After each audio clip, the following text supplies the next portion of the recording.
Yo, Molo, Sanbonani, hello, how's it? Good evening, goeienaand. Shalom, goeiemorgen. Welcome now, and welcome to another episode of the Big Daddy Liberty Show. Specifically, Liberty and Friends. That's right, Liberty and Friends. We are your week-ending show as we look at the news week that was. That's how we do it here on the BDL show. Remember, I've said I'm going to make an effort to make this show your premium Sunday evening viewing. Welcome to it. My name is Sihle Ngobese, aka Big Daddy Liberty. Welcome, welcome, welcome. You know how it is, guys. You know how we do it on this particular show. Your only price of admission is to smash that like button. I see the numbers ticking up quite nicely.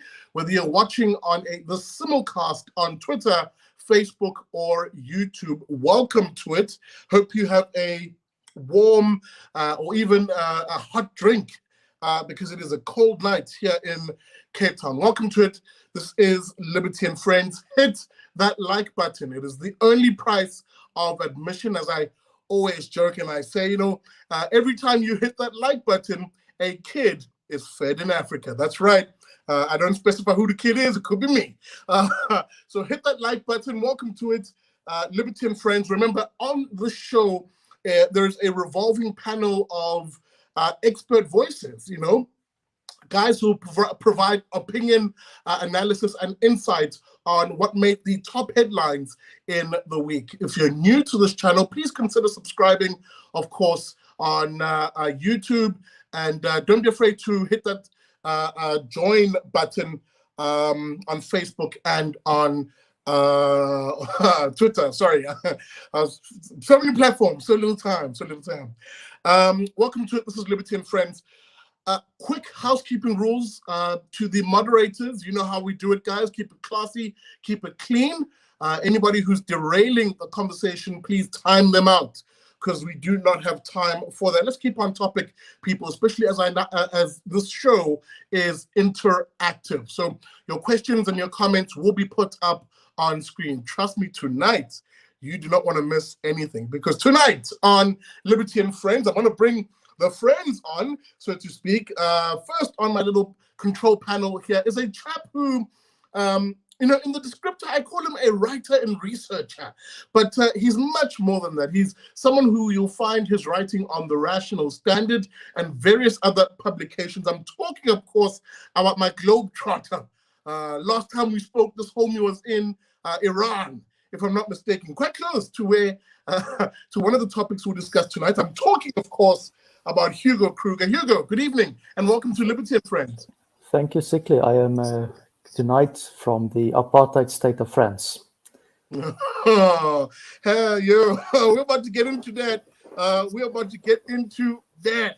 Speaking about a homie who I deeply respect and someone who I know will allow us to cook with grease tonight in this conversation. This homie's worn many hats, but tonight he is one of our strongest voices, Kanthan Pillay. Homie, with the pink yarmulke, good evening and welcome to Liberty and Friends. Good evening, guys. Good to be on board finally. I want to point out, Sihle, this our schedules have just never managed to work out up until tonight, because we've been trying to get this together for quite a while, and I'm glad that it's finally happened. Good to be here. Dude, good to have you on. And what do you think of the shirt, by the way? I was about to say, you're a little to the left. Just come to the right a little bit. Excuse the pun on that. But okay. I was about to say that's quite the T-shirt, homie. That is quite the T-shirt. In fact, that homie is going to come up in discussion tonight at some point. Well, it seemed appropriate, and I thought the reason why I'd wear it tonight, because at the time of the invasion of Afghanistan way back in 2001, when I was running ETV News, and so to a large extent, Osama bin Laden changed my life, because that suddenly turned me into a rock star in terms of the South African news scene. And a friend of mine gave me this T-shirt as a birthday present, and I've never been able to wear it since. And coming on the show tonight, I said, you know what? This is absolutely the right occasion to finally put on the shirt. My friend's long dead now, so it's a good way to have a memory of him. Your friend is the guy on views the of T-shirt? Kanthan Pillay. Do not respect those. No, I'm just kidding. Good to have you on. Good to have you on. We'll definitely come to that particular chap because goodness me, is he not even from the grave determining U.S. foreign policy right now? But we'll get to that in a moment. Another chap who I have deep respect for, former colleague of mine, but he's definitely still holding it down at the Institute of Race Relations, Gabriel Crouse. There he is. Good evening, Gabriel. Welcome to LNF. Oh, Muty. Hello. Sorry. I'm very happy to be here. I'm amazed at that T-shirt, Kanthan. That's fantastic. And I'm very glad to be back on the BDL. Liberty and French very show. good to have you on. And last but not least, unfortunately, one of my guests has a family emergency that he has to attend to. Shout out to you, Nzuzo. We'll keep you in prayers, my homie. But we keep the show rolling. As I said, my last guest tonight, a fellow who has also been on this channel, indeed, an eye-opener insofar as the COVID grift, as I like to call it. But we'll get into that in a moment. I'm talking, of course, about Nick Hudson from PANDA. Nick, good evening. Welcome to LNF. Good evening, Big Daddy. Thank you for having me here. I haven't got a fancy T-shirt, but Kanthan said if I don't drink the whole bottle of wine, then I can have his one. Yo, okay, this show tonight is going to be cooking with grease. I can see that already. Guys, I see you in the comment section. Petojo Motechwe, pardon me. Welcome to it, homie. He's just saying great panel. Let me not just say that. Let me put him on screen. There he is. Petojo, good to see you, homie. Moonchild, I see you. Annie, I see you. Roxana and La Solace, I see you guys. Keep the comments coming in, guys, thick and fast, especially the questions. I will put them to our panel this week. We have quite a few issues to get into. It has been a bumper week in particular. Guys, let's begin on the international stage, perhaps with the one story that is genuinely dominating the international news media, particularly in the United States of America. Goodness me, has it not been a shambolic state of things for one President Joe Biden, who is coming under pressure from even people who used to be, broadly speaking, part of his posse, even the mainstream media in that part of the world. Kanthan, let me begin with you in that particular sense. We've seen the media, including those who would sort of broadly characterize as being friendly to a Biden administration, simply tear him to shreds. Well, they had no choice, really, because if you consider this is a cluster expletive deleted of note that has taken place out there right now. And to understand where the inherent stupidity of this entire thing comes from, you have to go back a couple of years. Now, some of you guys might have heard of something called MOAB, M-O-A-B, which stands for Massive Ordnance Air Blast. But the colloquial term that was used at the time was mother of all bombs. Exactly right. And now, just to give people perspective on what actually went down here. In 2017, Trump took MOAB, this massive ordnance air blast, which, just to put this in perspective, people, this is the largest ever conventional warhead that has ever been made. This thing is absolutely unreal in terms of its destructive capability. And in 2017, Donald Trump dropped one on the Taliban. And so he dropped one on the Taliban. And then he said, right, now that I've got your attention, let's talk. And he then said, we are going to be pulling out of this country in a few years' time. Between now and then, you guys need to get your act together. And you need to understand that you need to be playing by certain rules in terms of the way in which you engage with the rest of the world. That means that you need basic respect in terms of human rights. You need to respect international law. You cannot be launching any terrorist attacks from your territory. And what I'm saying to you is that if you do not want to be dropping MOABs on you every other day, best you comply.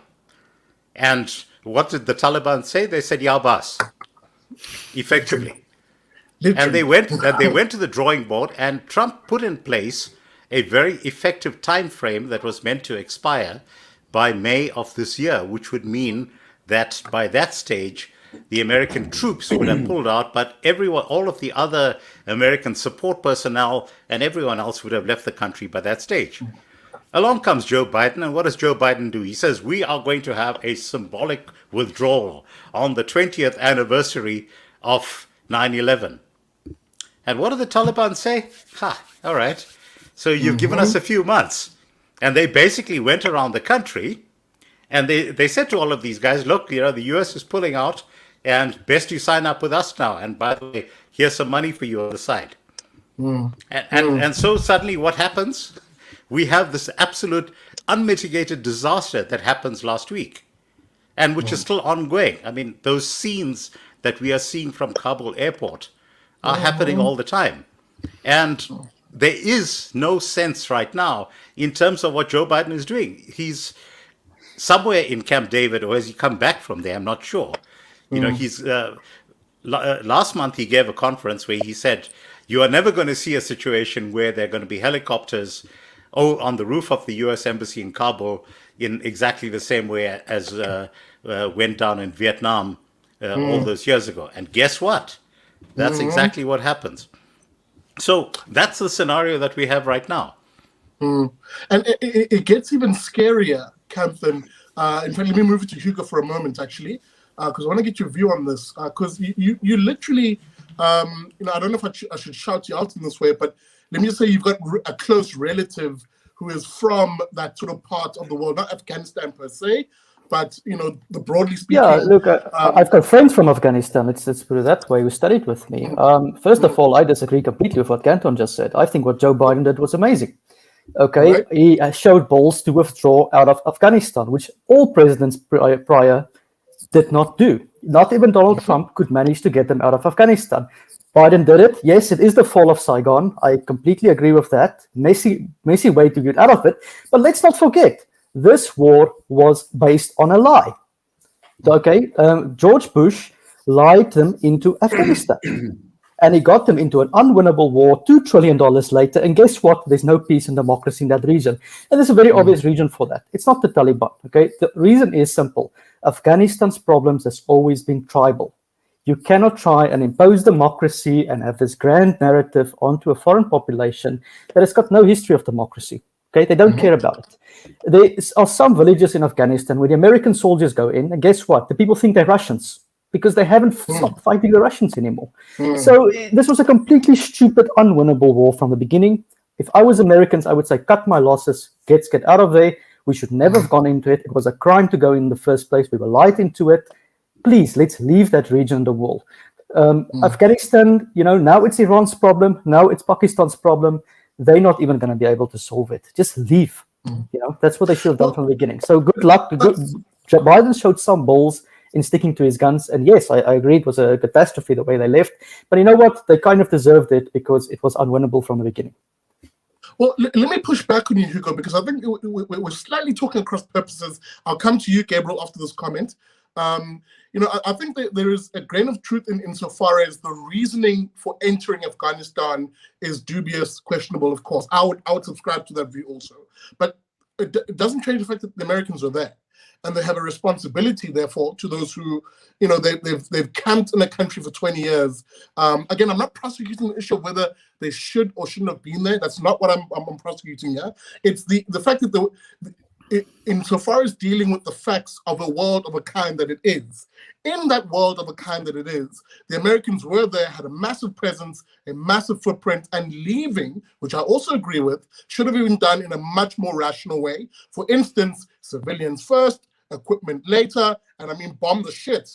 Ooh, even I saw bomb the hell out of the remaining equipment so that there's nothing left for those terrorists to get their hands on, and then the soldiers withdrawing, leaving the Afghans. Here's the problem. Every single Afghan is a terrorist, okay? That is the problem there. The problem is a lot of people in Afghanistan, whether we want to like it or not, sympathize with the Taliban, okay? So you come in, you have 10 terrorists. I mean, before the war on terror started, Terrorism was confined to a small space in Afghanistan that presumably had Osama bin Laden, okay? And we don't even know for sure if he was there because he was found in Pakistan at the stage. What happened? Americans go in and terrorism explodes around the world, okay? If you ask the Muslim bombers in America, why are they doing it? Very simple reason. They're saying because you're on our holy lands. You are there. Now, I've got a solution. Get off Muslim holy lands. It's very simple. Leave, right? I understand it's the same consequence that happened in Iraq. When you go in, you stay there for life, or you are going to go in a catastrophe. You're going to create a catastrophe when you leave. But if you go in, then you have to admit you're an empire. And the Americans have always said, we're going to go in and we're not an imperial power. Well, either you are an imperial power, you're going to create nation building, you're going to have all these wonderful dreams of George W. Bush, and you want to fight and defend for that, and that means you have to send your sons and daughters to go die for a dead cause. If you want to do that, admit to it. But no American was prepared to make that admission. So, it was ridiculous what happened there, but it's gone. It's over, and you know what? Again, Taliban will restore it. Yeah. Just very quickly. Can I climb in? Can I climb in for a second? I must go to Gabriel because I did promise, and then I'll come straight back to you, Nick. Please hold on for a moment on this one because it's getting a little heated, which I like. Gabriel, let me come to you, but I must clarify something, Hugo. The issue for me isn't why they went there, but the process and the events around the exit. Right. That was absolutely shambolic. And both for those few Afghans who are not terrorists, since you call them terrorists, and of course for actual US citizens and contractors who the US Army has a responsibility to in terms of their safety. Gabriel? Yeah, I think that's right. I mean, I do think we all agree here that the format of the exit, the execution of the exit was reprehensible. And just to get into some details, let's recall that the Afghan army had been armed by the US government. Now, I think training plus material, it added up to like $60 or $80 billion worth of investment in the army. It's a huge amount. But that army was not trained or invested with the logistical capacity to support itself, nor was it provided the airport maintenance capacity to tend to its own aircraft insofar as it had any, and most of the air support was coming from the US directly. So you have, it's like an organism that's on life support, or like a RoboCop machine where you've got like a shriveled little person inside of an exoskeleton that's doing a lot of the work.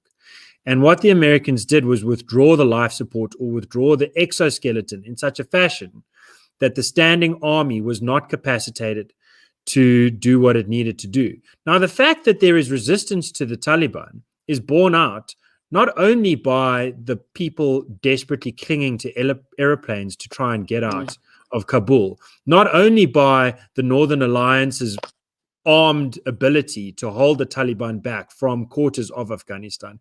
It is also borne out by a common sense assessment of what's taken place in both Kabul and provincial capitals, where we've already seen corporal punishment meted out. We've already seen reports of executions. We've seen citizens have the expected treatment at the Taliban hands, treatment that they received when the Taliban was in charge. It was an autocratic, authoritarian, and brutal regime that enjoyed fear at the hands of its subjects, but not necessarily loyalty at the hands of the majority. Now, this is all to say that while we all agree that the way the US exited was stupid, I mean, I think the best headline comes from the New York Post, which said this is Dunkirk. Like Dunkirk, where the Brits had to flee. This is like fleeing in the stupidest way that you possibly could. This really is Dunkirk. It's a great headline. But I think that there is a question behind here where I'm probably on the other side of Hugo and maybe on the other side of Kanthan, where I think that, look, I think reasonable people can disagree, but I happen to think that it would have been better if America stayed in. And part of the reason for that is South Korea. South Korea, to my mind, I mean, it's enjoyed the greatest uplift of prosperity anywhere on the planet. China got more people out of poverty, but nowhere has gotten more quickly from being poorer than Tanzania, Uganda, and Kenya 40, 50 years ago to now being the 9th, 8th biggest economy in the world. It's an amazing feat what happened in South Korea. And there are American soldiers in South Korea, and there have been for my lifetime, for Kanthan's lifetime, for Nick's lifetime. It's been around. And I don't think it's a problem. The US presence in South Korea is popular.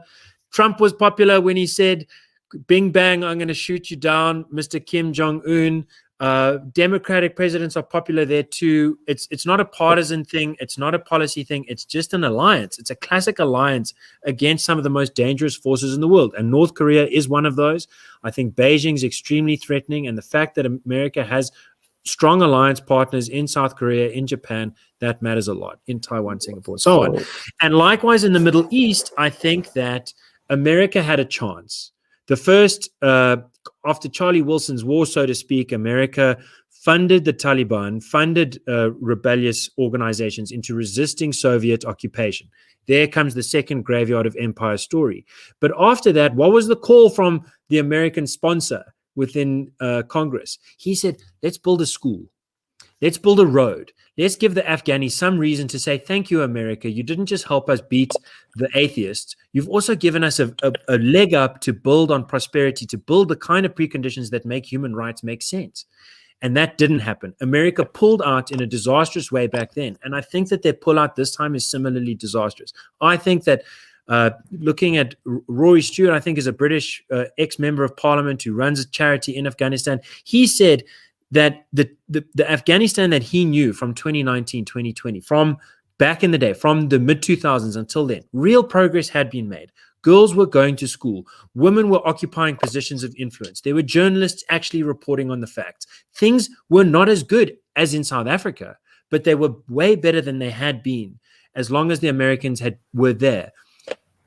2,500 soldiers were there. 0 casualties happened to the Americans in the last 18 months. 0 casualties happened to the UK in a period even longer than that. The risk that they were posing, especially since Moab, was minuscule. I think that America could have stayed there for the next 30 years, and Taliban would have at the cost of $1 trillion a decade, Gabriel. And this is the very real thing that U.S. taxpayers basically came forward and said, guys, you need to stop with this stuff. We are funding this thing, and we do not want it to happen anymore. But more to your point, Gabriel, and look, Hugo, I think all of us can actually agree that this is a war that should never have happened. So I think none of us actually would say that the U.S. should have been there in the first place. So I think we agree on that. We all agree that the pullout was a disaster. Your little bit of spin doctoring on behalf of Joe Biden there. Let's park that. I really don't want to engage. I really don't want to engage at that level. Look, I think critical of Biden but everything, and it's just done this one thing that impressed me. So at least I get something from Biden, you know. This is like desperately seeking for something positive to, at least his suit was nice or something like that. But if we look in terms of what happened in Afghanistan, frankly, what I would have done if I had been on the ground in terms of what was going down in Afghanistan, 10 years ago, I would have started developing a women's only army. That's what I would have done. And if you want to see what would have happened in that particular scenario, because remember, up until that stage, you've had 10 years of women getting educated. You've got women sitting in the high court as judges right now in Afghanistan. And now they've got nowhere to go, literally, because, for the past 20 years, they've gotten themselves up through to the highest echelons of the judiciary. And now you have these guys who come along and say, no, actually, you are not capable of sitting in judgment upon men because women are second-class citizens. So guys, at that level, Gabriel is right. But this comes back to the whole question of what should have happened in terms of the pullout. And in terms of the pullout, and I'm going to say this again, if Trump had actually been sitting in that driver's seat at the time, there would have been an ongoing process of negotiation and micromanaging that entire process so that you would not have had the unmitigated disaster that we've got right now. Here's what's happening on the ground right now. And Hugo, you can check with your friends in Iran in terms of this. You had the president who up and left Jesus. And he fled, purportedly with more than $100 million on his aircraft. Although, just to say, I listened to an interview with him where he said, I didn't even bring documents. I didn't even bring anything but one vest. Yeah, Guys, but no, guys. Kanthan, I need to put just a quick bookmark. I'll come back to you immediately because I've actually got someone who is chomping at the bits, if I can put it that way, to disagree with us on this panel. And he's a voice who I do trust on this particular issue because not only is there a voice on it, he was there physically. I'm talking, of course, and yes, everybody in the comment section, relax. Chris White. There he is. Chris represents the military-industrial complex. I'm just going to put it out there. Well, let's give it a second. But Chris, just a quick sound check with you. I want to see if we can hear you. Can you hear me all right? Perfect. Chris, I'll come to you after Kanthan. I want Kanthan to make this point because I do think there's merit to it. Please do. I need more ammunition. Keep going. Yeah, guys, just a quick point that I wanted to make, okay, is that you have the president of Afghanistan who leaves purportedly en route to Tajikistan. And at the last minute, his plane gets turned away. And his plane ends up getting diverted. Now, the question that you must ask yourself is why did Tajikistan turn his plane away? And my take on what's actually going on there is that it did not suit Putin's interests in order to have the president of Afghanistan land in Tajikistan. And so he got diverted.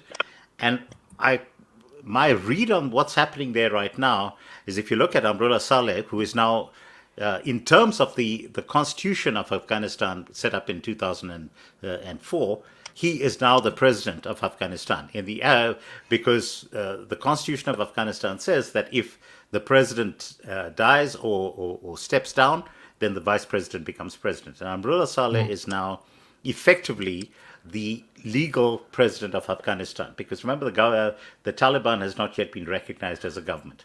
So you now have a scenario where you have someone who has taken to Twitter to say that under no circumstances will he sit under the same roof as the Taliban. You have a scenario now where you've had military equipment and aircraft that has flown out of Afghanistan and landed in Tajikistan and been allowed to basically park there. Satellite imagery has already indicated that. And effectively what I'm saying here, before I hand over at this point, because that's pretty much all I have to say about Afghanistan. I'm saying that the US might have pulled out, but the major players have huge interests in terms of that. India has been there for the longest time. They have no interest in having a Pakistan-backed fanatical mob actually taking control. They have no interest in having these guys then kowtowing to the Chinese, who are also itching at the bit. And I promise you the Chinese will probably be among the first to recognize the Taliban. So, and certainly remember that from the Russians' point of view, one of the reasons why the Soviets got in there in the first place is because they had no intention of having a strongly Islamist society right on their doorstep. So that's the scenario that we have right now. So, Chris, I'm going to hand over to you. Chris, before you hop on, and there's three fundamental things that I wanted to chew on in terms of what we've heard so far tonight. And before I actually let you in, there is a bigger thing here that frightens me. Maybe begin here. I mentioned earlier on in reaction to Hugo that actually no, the pullout for me is the issue because it shows an incompetence, from the Joe Biden administration, one which I think is literally costing not only US lives, but those who are helping the US in that part of the world. And here's what really got my hackles up. I can't even think of the proper English idiom. The leaving, I mentioned that it should have been civilians, equipment, troops, in that order in terms of a measured and controlled pullout. Because now I saw this little screen grab. Let me put it on screen and have a look at Chris. Let me know what you think. Of just the sheer, shout out to Fox News, by the way, this is where I got the screen grab from, $85 billion of funding that was meant to go to Afghan army, now in the hands of the Taliban, 600,000 weapons, as much as 75,000 vehicles and 200 aircraft. And by the way, don't take Fox News' word for it. I won't name this individual, but someone who's on the ground right now in Afghanistan saying there are patrols right now as we speak by the Taliban, and this is what they're rolling in. Can you imagine it? US Humvees filled with Taliban terrorists literally patrolling the streets of Kabul and other major centers in that part of the world. Chris, I'm sorry, that is completely unacceptable by your commander-in-chief at the moment. Well, I agree 100%. I haven't had a chance to hear Nick speak yet, so I'm trying not to steal too much thunder because I wasn't invited. Maybe we should let Nick get in before, if Nick's got something to say on this before I do it, because I wasn't an invited panelist tonight. Nick, you got something you want to add there real quick? Sorry about that. Really, Nick, my bad, homie. Hit us, dog. Well, all I was going to say is I think you're all wrong. I think Biden woke up and he took a look at them and he said, these guys wear masks. They keep their kids out of school. They keep half the country locked down. They're our friends. We got to stop fighting them. And off he went. That's my one theory. And then the other theory, being a guy who knows nothing about Afghanistan, my other theory is, I know a little bit about investments. And U.S. defense contractors' share prices have gone up by a factor of 10 since the war started. I'll end on that note. But the funny thing is, the Taliban did roll in, and there was instantly a stay-at-home order, wasn't it? But Chris, jokes aside, there are some serious issues here, and let's not forget what's at hand here. There are American lives currently trapped in that country under the rule of the Taliban. I'm sorry, I don't care. And again, it's not even just American lives. Those who are at risk of the Taliban stuck in that country, it's simply unacceptable. Well, excuse me. I got all choked up there listening to Nick's comments. It was hilarious. But very quickly, I got an echo there. I'm trying to see why I'm getting the echo. No, anyway, So very quickly, it is unacceptable. And the problem, Big Daddy Liberty, with you and I chatting all the time is, honestly, on almost every topic, there's very little space between your position and my position. We agree pretty much on most things, but not everybody on the panel here agrees with everything I'm going to say, so it's probably good for me to pop on. But first off, Kanthan said the U.S. should never have been there, and not to pick on him, but I disagree. We all seem to have quickly forgotten the reason we went in Afghanistan in 2001. It was because they were providing refuge to bin Laden and al-Qaeda. And now we sat back and watched them destroy the Buddhist monuments with tanks blowing apart artillery. We sat back and watched them abuse women and murder people and hang people. We didn't give a flying flip about that. Remember when the Taliban first came into power, people were excited. Wow, finally, order in Afghanistan. Look at these people. They really care about what's going on. And then things went the other direction and we did nothing about it. It wasn't until our interests were threatened, and to be fair, that's fair enough. When our interests were threatened, we went in there. That's why we went to Afghanistan in 2001. Not for nation building, not to get women into the Supreme Court, not to get girls into school, not to deliver health care to Afghanistan. It was to defeat al-Qaeda. That was done in 2002. It was done in 2002. They were gone. You know why? Because they got refuge in Pakistan. Instead of bombing Afghanistan, we should have been bombing Pakistan, but that would have been a global nuclear issue. That's why we didn't do it. So the war was won in 2002. It went from that to something completely different. And speaking of all this equipment, you mentioned $85 billion there, Big Daddy Liberty. It's actually over $100 billion in training equipment to the Afghan military. But there was always going to be equipment left behind because do you know what we did? Our politicians bought an army for Congress, not for the people of Afghanistan. When I built the army in Liberia, we didn't equip them with M1 tanks and attack helicopters. We gave them AK-47s and DAF trucks because that's what's in the region. That's what they can use. So that's part of the problem here. There was always going to be a lot of American military equipment left behind because we equipped an army that we bought for Congress, not for the people of Afghanistan. Now, Hugo said the U.S. lied about the war. I might have misunderstood what Hugo said, but I don't understand the lie. The lie was pretty clear. Bush went in Afghanistan to eliminate the support for al-Qaeda. That's why we went there. So the Taliban at the time when Bush went in said they were prepared to negotiate with him, okay, and they were prepared to send bin Laden to some other Muslim country. Bush said, I'm not going to negotiate with terrorists. We're going to go into the war anyway. The plans for the war was drawn up. They just needed the reason to go into it. Like he lied about weapons of mass destruction in Iraq. It was sort of like Bush was trigger happy after 9/11, trying to find any reason to blame anything on 9/11. And for all we know, okay, bin Laden was in Afghanistan, but again, terrorism exploded after Afghanistan thanks to Bush. Bush screwed it up. Now, I completely agree. By the year 2002, I think you said the war was won. And then it started getting nation building. And this is the problem with all these things. You go in for one reason, and then you start defining, shifting the goalposts, and you start broadening the definition. And I think at the time, I mean, if you look at the Afghanistan papers that came out, I think it was a few years ago, some of the generals didn't know what they needed to do over there, because there was no plan. So, it was just a cock-up from beginning to end. And, I just looked, the cost of Afghanistan is $300 million per day, okay? So, you can take the amount of equipment divided by the daily cost. It's a year or so spending. Yes, you lost the equipment. It's all gone there. If I were to be an American, I would say, thank God we're out of that place. Let's not go back in. Let the Russians, the Chinese, the Pakistanis, the Iranians solve the problem.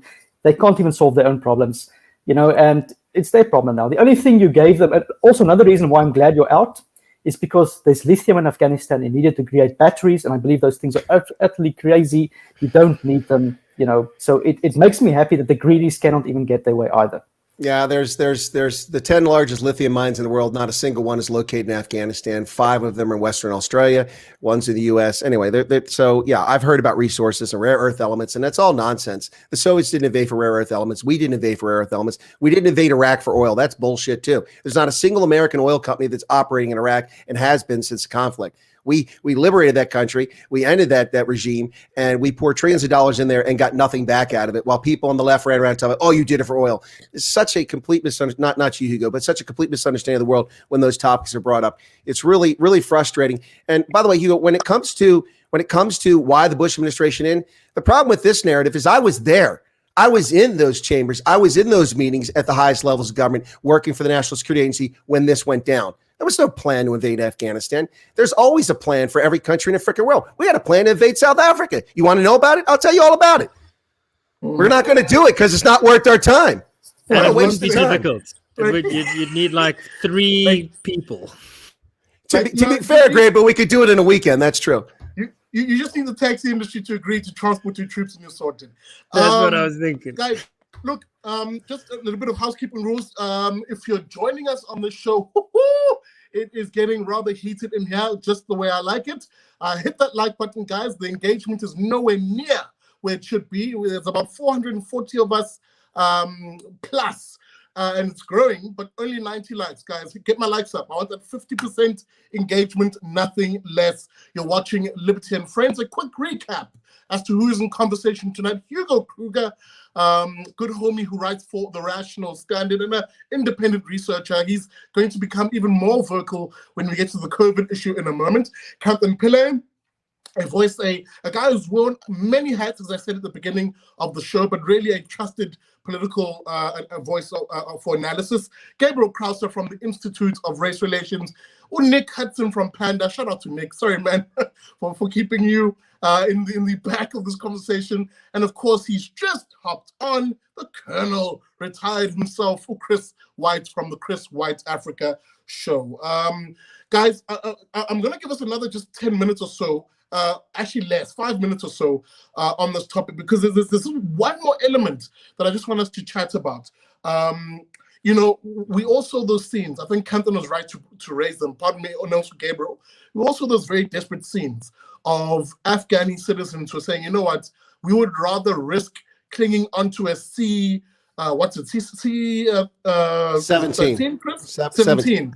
A C17 for the life of us to get a glimmer of hope in what is really a hopeless situation. Right now, it's even descended into further chaos as the US president dilly-dallies with people dying literally at the entrances of the Kabul airport as there are streams of people pushing and crushing each other in the exhausting heat of that part of the world. American troops lifting babies. I mean, I've seen images out from the crowd, to try and resuscitate and assist. Guys, it is a desperate situation in that part of the world. And Kanthan was right in raising just how shambolic the leadership of Biden was. Here's the same chap who, in the initial press conference on this issue, when pressed by a journalist on this matter, is there a prospect of the Taliban, the journalist I'm paraphrasing, taking over the country? Not a chance. Joe Biden told us, here's a country where we've trained 300,000 troops to the Taliban, 70-odd thousand.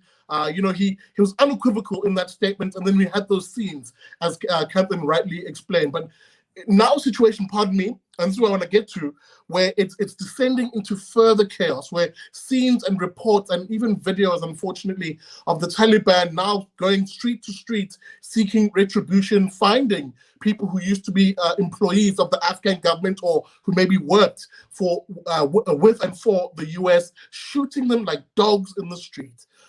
There's a social media account that I'm now following of a resistance, an armed resistance in that part of the world of ordinary Afghans saying, actually, to hell with the Taliban. We're going to gather up some arms, gather up some pickup trucks, and hunt these guys down and have the fight. Chris, it's devolving into that civil war that perhaps Hugo is talking about, that he's saying the Americans should step out of. Well, yeah, I suppose. But look, I should make it very clear to folks, because some people just make a lot of assumptions about me right here. Number one, they're going to assume that I'm just carrying the water for the U.S. government, that I was in favor of the invasion and that sort of thing. I opposed the initial invasion of Afghanistan in 2001. I didn't think it was the right approach. But then I wasn't the one making decisions. I also opposed the desire to turn Afghanistan into a nation-building exercise because I didn't think that was our role or our responsibility. I also opposed Obama's decision to double the number of combat troops there in 2014 when we'd essentially won and should have walked away.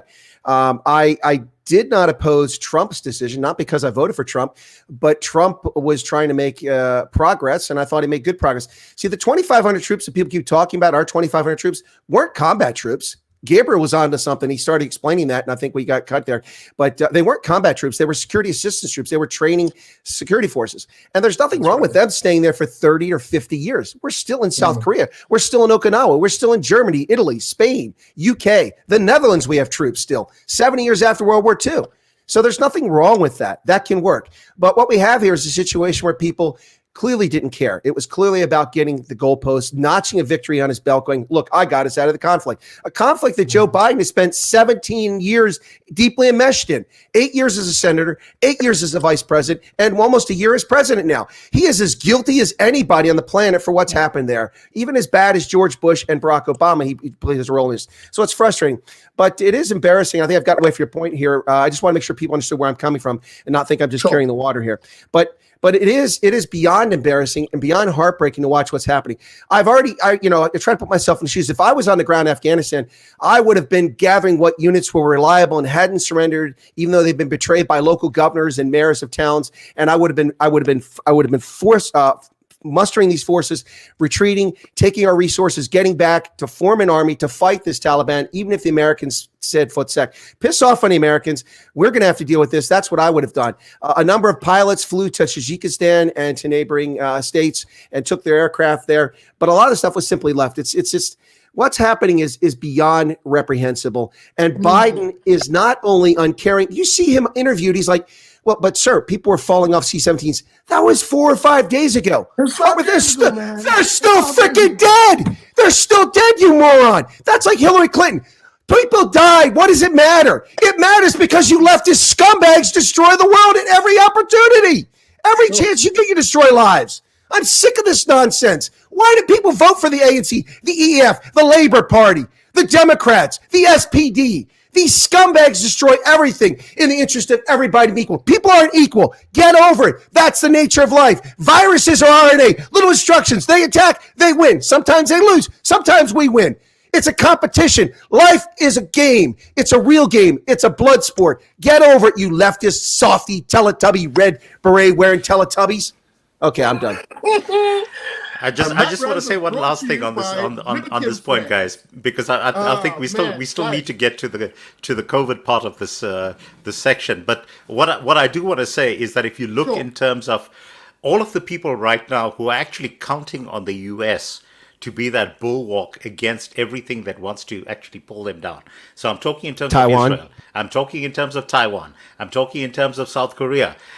All of these places around the world that have actually thrown in their hat with the United States. And let's also take a look at some of the former Soviet republics that are now part of of Europe at large. So you look in terms of Estonia, you look in terms of Lithuania, all of those countries now actually need to sit back and think, if you are actually counting on Uncle Sam to come there and be your savior, best you actually start looking to your own resources.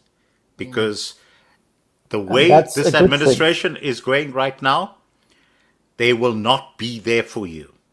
Because you will be climbing onto those planes, you will be dangling from those aircraft trying to get the hell out of the territory when the invader's at your doorstep. And there's not a damn thing that Joe Biden will do for you. Absolutely. And just Hugo was saying, and that's a good thing. And I actually partially agree with Chris, pardon me, with Hugo in that extent. Insofar as these countries, and the funny thing is, Trump used to make this point, that these guys need to start ramping up their own defense spending and not relying on the US via the NATO structure to literally subsidize their own defense. And I'm in full agreement, with that argument. Guys, I'm going to do just final comments from those who haven't chipped in here. Gabriel and Nick, I know you said you weren't really too versed on this issue. That's fine. But just final comments before we move on.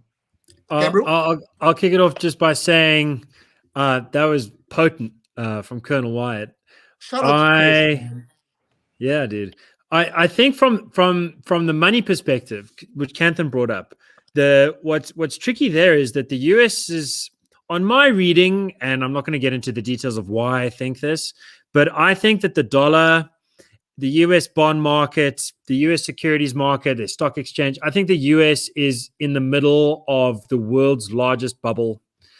I don't know when it's going to burst. I don't think it's going to be tomorrow, but I do think it's going to be within the next generation.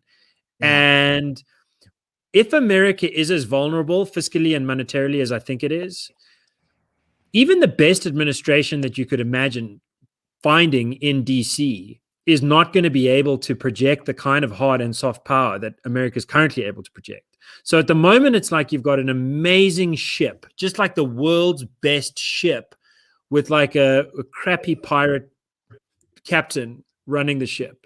And that's not great. But there's something about the ship. There's like a kind of hole in the ship that gets bigger and bigger every year. And when that hole gets like sinking levels big, even the best captain in the ship's not going to be able to do much in terms of steering it through the world's rocky waters. All he's going to be, or she's going to be able to do, is try and plug the hole. So when one shifts from like Kabul to Beijing and where that sits in American foreign policy, I see a lot of reasons for concern that basically might make this seem like a horrific moment and a portent of worse to come, but one whose extent is actually quite limited compared to how bad things could be in terms of the rise of tyranny and the fall of freedom. Absolutely. Nick, I'm going to give you an opportunity just to give a quick final comment or final thought, and then I must move us to the lockdown tyranny that we're seeing around the world. Nick? You're muted, Nick. Sorry. There we go. Okay, we can hear you now. Go ahead. I'll give you a way to segue between the two. This is a kind of topic that I would have listened to people very carefully about and thought about very hard 2 years ago. But as much as I'm absolutely not a utilitarian, and I really enjoyed the Colonel's sentiments earlier about the value of life, this tragedy is a drop in the ocean compared to the tragedy that's been unleashed upon the world by lockdowns and the moral and intellectual travesty of these proposed vaccine mandates. That's the true insanity that's going on at the moment. And as I said, leaves Afghanistan in the shade. And so what this whole 2-year process has done is dispel for me forever the notion that we should really expect anything sensible from governments when they get too large. Absolutely. And Nick, I'm going to stay with you on this particular one because there have been disturbing images, simply disturbing images coming out of countries like, for example, Australia, where, certain states, New South Wales, New South Wales, Melbourne, and other towns went back into lockdown. In the case of Melbourne, it was only going to be a 7-day lockdown, they told us, or at least they told the residents of that town to just, flatten this curve of the new Delta variant, the people were told. And now, 3 weeks later, I believe, it's still under lockdown. Let me just bring an image up that I think I may have clipped over here. Okay, pardon me, I didn't clip it. But it's in the thumbnail of this particular video of the scenes that played themselves out in Melbourne as residents of that town. Some estimates, saying in excess of 50 to 100,000 people took to the streets and said no to the ongoing repression and lockdown and petty arbitrary rules. At one point, even massive clashes with the police. The cops there doing something that Australians had never seen before, that is firing rubber bullets and tear gas. We South Africans are accustomed to it, of course. But Nick, it's getting really bad now. We're seeing the teeth of the tyranny of lockdowns, and we have people who still clap this on and goad it on. It's quite phenomenal. And after a year of collecting studies on lockdown efficacy, we're still in the position where the scorecard is 52 against and 5 for. And the 5 papers that are for lockdown only work, in inverted commas, because they compare the outcome to what the modelers thought would happen. And those models have been comprehensively demonstrated to be wrong. So we are in a situation where we know that lockdowns do not reduce mortality. And you've got these countries that are not locking down, they're locking down on steroids and with military force. And it is quite disgusting. It really is the most shameful situation. And when you layer in on it, this incredible degree of coercion around the vaccines, you just have to really, sit back and look at this and conclude that we are living in clown world. Because the original basis for the vaccine program was that this would be a vaccine that would be available to the vulnerable minority. So, and it really is a small portion of the population who are at material risk to COVID. And once you'd vaccinated them, then, everything could open up. Not that closing it in the first place was helping, but anyway, that was the logic. Now, somebody came up with the idea that, the vaccines are going to be safe and effective, so we might as well roll them out to everybody to prevent people from transmitting. Sure. Except for the small problem that there was never an expectation for this class of vaccines, any injectable vaccine, to prevent transmission. This is just ridiculous from an immunological perspective. And it's now been borne out in the data and from the UK and Israel. These vaccines do not prevent transmission.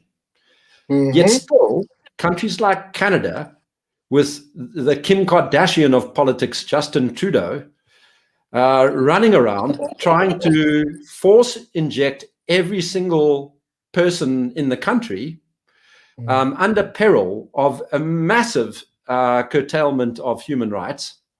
There is no medical logic. There is no logic at all in this kind of coercive approach. And it is now, if you think this was about a virus, if you think this was about public health, then dream on. You need to wake up. Absolutely. And maybe to that particular point, I'm just sharing a screen here. I'm hoping that's the case. Just give me a moment, people. I'm trying this for the first time. We're seeing it. We're seeing it. Thanks, guys. Quite clear. It's this is from the National Geographic, and it's amongst many pieces echoing that exact point that you made, Nick. A preliminary study has shown that in the case of breakthrough infection, the Delta variant is able to grow in the noses of vaccinated people to the same degree as if they're not vaccinated at all. The virus that grows in just as infectious as unvaccinated people, meaning vaccinated people can transmit the virus and infect others. This, of course, echoes a comment that was made by the CDC, which basically suggested the exact same thing. And it got a lot of people questioning guys, Gandhi, what's the truth here? Because the CDC advice seems to be chopping and changing with the wind, effectively. And at all times when people try and question it reasonably, not because they're quote-unquote anti-vaxxers or any of these pejorative terms that they try and throw on people, but people, because your health is your responsibility, you obviously want more information, and you ask these questions, and you're accused of all sorts of things, Hugo. Yeah, so let's just go back to a year called 1984, where the CDC, I think it was US Congress, anyway, they passed a law which basically said that the CDC can lie, okay, if the lie can prevent vaccine hesitancy. There's a law on the books for this, okay? So they have the right to lie, okay? And we're seeing they're doing it. These vaccines do not give mucosal antibodies, okay? They don't give antibodies in your nose. Therefore, they cannot stop transmission. They're not sterilizing. They don't stop the mutations. But there's another danger that people are not talking about, which is actually frightening me. If you vaccinate en masse during a pandemic, what is the virus going to do? It's going to try and mutate to escape the original strain for which it was vaccinated. It's not me saying it, okay? It's Luc Montagnier, the discoverer of the HIV virus, who is saying it. It is Philippe Douste-Blazy, the former Minister of Health in France. It is, who is this guy? Anyway, lots of experts are saying this, okay? They're being censored as conspiracy theorists. So what's going to happen? You're going to vaccinate en masse, okay? During the pandemic, everyone, the virus is going to come to a place where it mutates, and then nobody is protected anymore. And we're already seeing it in Israel and in the UK, what they call escape mutations. Now they're saying it's 2-3%, they're going up. That's the first point. So now they're saying the vaccine stops maybe you from going into hospital. That is the last leg they're standing on. That's not even certain anymore. If you look at data in Marseille and in Israel, it's about 60% of people, yes, it's stopping them going to hospital. It might even be that the vaccine is not going to stop people from going into hospital, from stopping severe diseases. What is now going to happen? Are you going to have a booster shot every year? Here's my suggestion. I want to say specifically to Alan Windy in the Western Cape, who is outright lying to people on Twitter about the mechanisms of the virus. Okay, what you're doing is bloody dangerous. The only way out of this pandemic is early prophylactic treatment. Treat people before they get into hospital. If you get COVID, if you sniff, if whatever, phone your doctor and say, what can I do? There's a million different types of treatments they can give you to reduce the symptoms so you can grow from natural immunity. I'm all for saying vaccinate the vulnerable, but if you're going to vaccinate en masse, you're going to force mutations and you're going to leave us all with less protection. And let me just, before I get to everybody else, guys, and I'll get to everybody, Gabriel, you actually wrote a piece this week, which I found very interesting. Sorry, I don't know if it was this week or last week, where there's the debate between natural immunity and the vaccines. And I must say this because I know what happens to other YouTube channels when this conversation is being had. There's always a group of fact checkers who are ready to remove channels online. So I must say this, full disclaimer, no one here, I would hope, is anti-vaccines or an anti-vaxxer, and there are no conspiracy theories here. This is data that we're citing from the actual official bodies in many cases, that the so-called, I didn't say Christians, but the so-called authorities are saying is the official data. And what I want to get to is that article you wrote, because I think it's quite instructive, Gabriel. There's been this weird silence about natural immunity, where there's an insistence on, no, let's not talk about natural immunity. Only vaccines will, quote unquote, get us back to normal.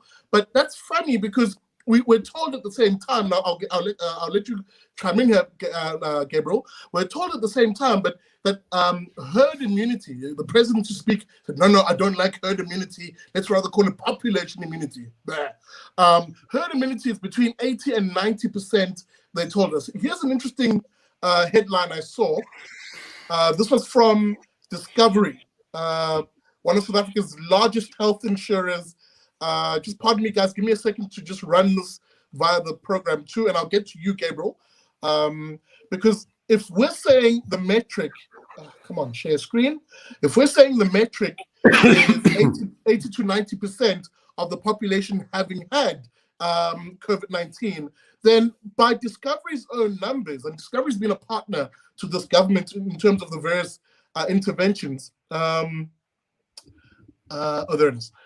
Discovery's been a partner to this government insofar as providing advice and assisting, of course, with the vaccine rollout, Discovery themselves had said, look, 80% of South Africans may have really actually had COVID-19. I'm just going to read an excerpt from here. As many as 4 out of 5 South Africans may have contracted the coronavirus, indicating that the country may be one of the world's hardest hit nations by the disease, according to an actuary at Discovery. This actuary, Emil Stipp, based his calculations on the country's case fatality rate and excess deaths, a measure of the number of the fatalities compared with a historical average. And basically he gets to the point of saying the infection rate he calculates, therefore, of between 70 and 80%, according to this chap from Discovery. Gabriel, this is part of the conversation that I think we really don't hear a lot of, especially the notion that, hey, maybe a lot of people who've had this thing have developed a natural immunity. Yeah, I mean, I think it's interesting what's happened with Discovery in particular. I started the year out. I think the second thing I did in 2021 was email Discovery to ask them for an update of their estimates, because they had provided such estimates in August, September last year. And then it gone very quiet. And then I ended up emailing them every week for about 3 months before they finally disclosed their latest estimate in March. But then I started emailing them again in April, and now I don't even have to email them. They just do it themselves. So that's very exciting. I think so one of the troubling things is, I think some of my co-panelists sort of get this too, like, once upon a time, it seemed like COVID might actually play out in such a way that, like a fire burning through dry felt, it goes and it kind of burns itself out. But it's been really clear for quite a while now that unless something extremely surprising happens, coronavirus is going to outlive all of us. Its ability to survive kind of outmatches our ability to throw whatever we can at it. And conceptually, this is a difficult idea to hold on to. I think a lot of people accept this idea. A lot of people have heard it, like the Institute of Race Relations went to the Concord this week to challenge the postponement of the election. And I was delighted to see constitutional court justices challenging the IEC, those who want to postpone the election, by saying, look, you guys are waiting for community immunity. You say so in your papers, but it's never going to happen. So when constitutional court justices are saying it's never going to happen, like those guys are so mainstream, you know that the mainstream has kind of given up on the thought that we're going to drive the virus extinct. And yet we still act as if we're going to drive the virus extinct. What do I mean? We still act as if I can sacrifice my rights for now because I'm going to get them back when the virus goes extinct. I can sacrifice my right to decide whether I want to go to the park or not, or whether I actually feel like risking it by going to the theater or a disco, Zamalek drinking party, whether I can risk it to go and vote out a thoroughly corrupt, useless, worse than useless, thieving bunch of crooks. I would like to take that risk myself very much, very, very, very much. And I know that many South Africans are there with me. But there is this idea that just won't go away of, guys, no, but it's very scary. And it's all going to not be scary in a month's time or in 3 months' time or in 6 months' time. We just need one more booster jab. We just need one more upgrade of the vaccine. We just give us, we've vaccinated 10% of the population. Just give us another few months. Then we'll vaccinate 67% of the population. Our government's official position is still that if you vaccinate 67% of the country, the rest of the country will be protected and the virus will go extinct. That is literally the official position of the medical advisors to the Command Council. It's the official position of the Command Council. It's the official position of the Electoral Commission that's trying to avoid doing its job. It's the official commission of the Khati government minister. We live in a country that's got an actual Command Council. This is not a metaphor for Stalin-Leninism. This is Leninism in our time over our heads. The boot is on our face. Why are we not pissed off? I think it's because we haven't assimilated very deeply the idea that this virus is never going away. The only way lockdowns are going away is if we say, bugger off. We'll live with the virus. That's our choice. And people aren't ready to make that choice because hope, there's a funny kind of hope, which is really just a fantasy, which is, in my experience of South African politics, our worst enemy. That hope beyond hope, that blind hope, is a terrible enemy. And I think there's still a blinder hope that we're going to beat Corona. Absolutely. I'm going to go to Nick and then Kanthan, because he hasn't had an opening statement here. And then I'll come to you, Hugo, and then Chris. Nick, there is something to be said here, and I'll throw the same question to Kanthan, about a rather dangerous how this pandemic is reshaping state power. On my channel and on my social media, I call it the COVID grift. It's a grift in the sense that various interest groups broadly, who I call the political elites, are looking at this particular virus, which does exist, which does kill some people, especially those of us who are more vulnerable. And as Dr. Prof. Tim Notes last week mentioned, those of us who are a little on the obese side are a massive risk to this virus. And absolutely, there's no dispute to that. The elderly, of course, we know are at risk. But there's something to be said about how this pandemic has become a grift to politicians, political elites, and some corporates who make cash from this, and how the pandemic is reshaping state power, Nick. Yeah, well, I can link that to the one subject that Gabriel was talking about, the Command Council and the MAC all insisting that we must have 67% vaccinated. That is evidence of grift.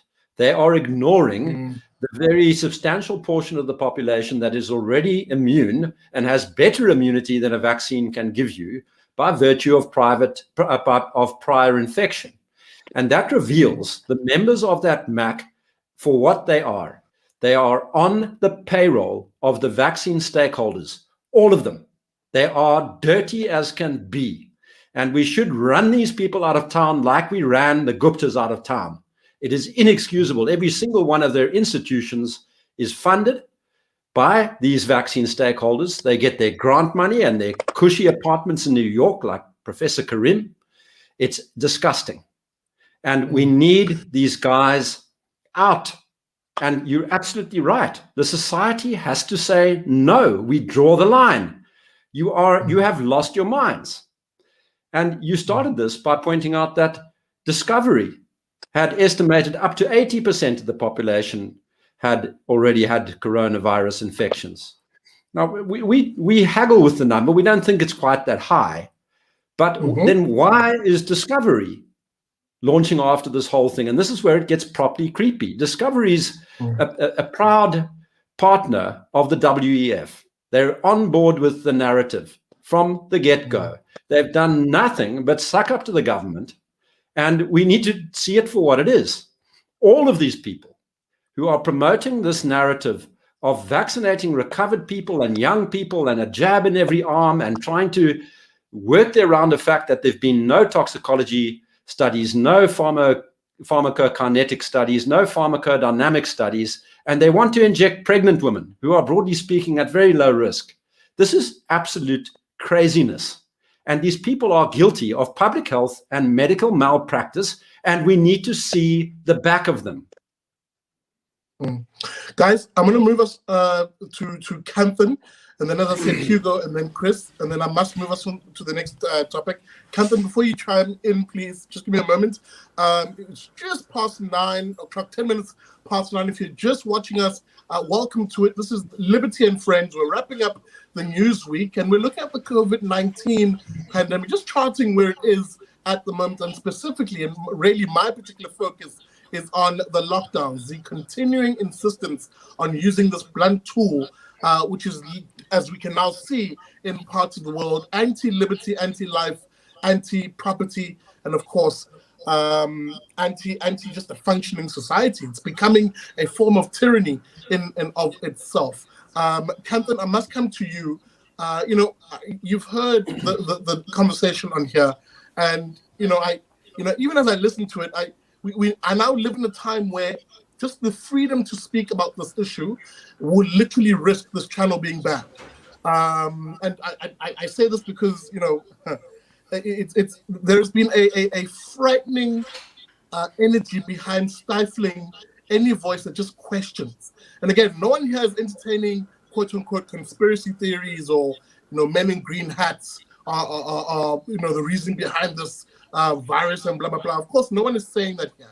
They're just simple questions that people are asking based on often contradictory information from those who are the authorities. So where do you want me to actually climb in on this point? Because one of this has become one of those issues where I've absolutely refused to engage in any social media conversation with people, just simply because I'm terrified at the herd mentality that has gripped so many of us as a species, as a whole. My personal take on this now is a lot more nuanced than most people are able to come up with. Firstly, people lump anyone who raises even the slightest doubt around the efficacy of these particular inoculations as being anti-vaxxers. So I immediately point out to them, no, I'm not anti-vaxxer. I'm actually one of the biggest programs that we've been working on with Rotary in the entire time that I've been there has been to eradicate polio. Polio has been eradicated by and large around the world through vaccination. We eradicated smallpox through vaccination. Yellow fever, if you have an injection, you will not get yellow fever. Can we be very clear about this? Typhoid, if you have a typhoid injection, you will not get typhoid. Cholera, if you have a cholera injection, you will not get cholera. This is not a vaccination in the sense that it gives you immunity. It does not. What it does is, as far as I can tell from the data that I'm seeing, and again, to go back to your point, Essie, the data that I'm seeing says that this is a prophylactic.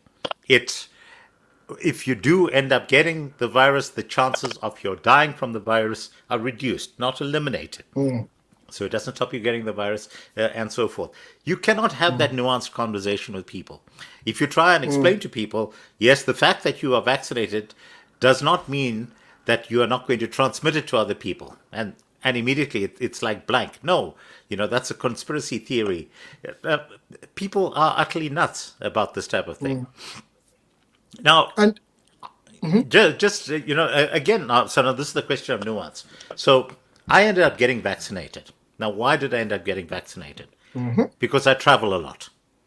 Okay? And I can see what's coming in the not too distant future. I'm going to have to, wherever I pitch up around the world, I'm going to have to plonk down a piece of paper that says that I have had doses of either the Pfizer vaccine or the Moderna vaccine. They will not accept the Sputnik if I go there. They will not accept the Sinovac if I go there. And Nick, this ties in with your conspiracy theory about the power of Big Pharma, because they're very clear in terms of what they want to see on those certificates that go out around the world.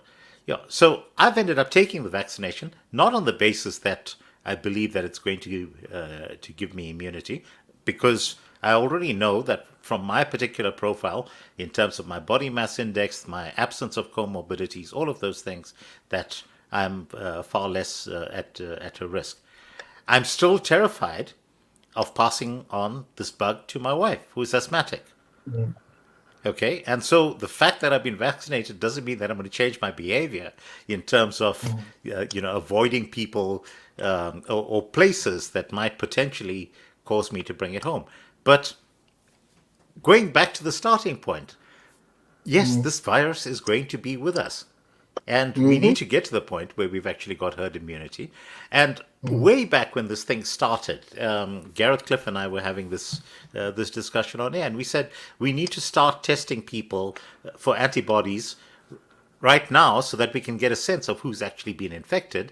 And then you immediately put them onto a pile that says, all right, here's the real data that we have in terms of people that already are immune, and then let's focus on protecting those people in vulnerable groups. So My parents, for example, my brother and I have actually become absolute fascists in terms of ensuring that they don't get to go out and socialize at the same extent that they used to.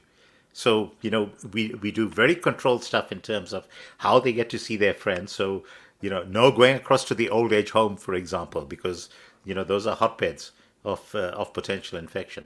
But these are all things that we as individuals would be in a position to do if only there was appropriate education rather than hysteria in terms of what's actually going on. Nick, I've got to say one thing to you, by the way. I don't believe that the African National Congress are clever enough to be part of a global conspiracy. I don't. They're just too stupid for that. Okay? What they are rent seekers.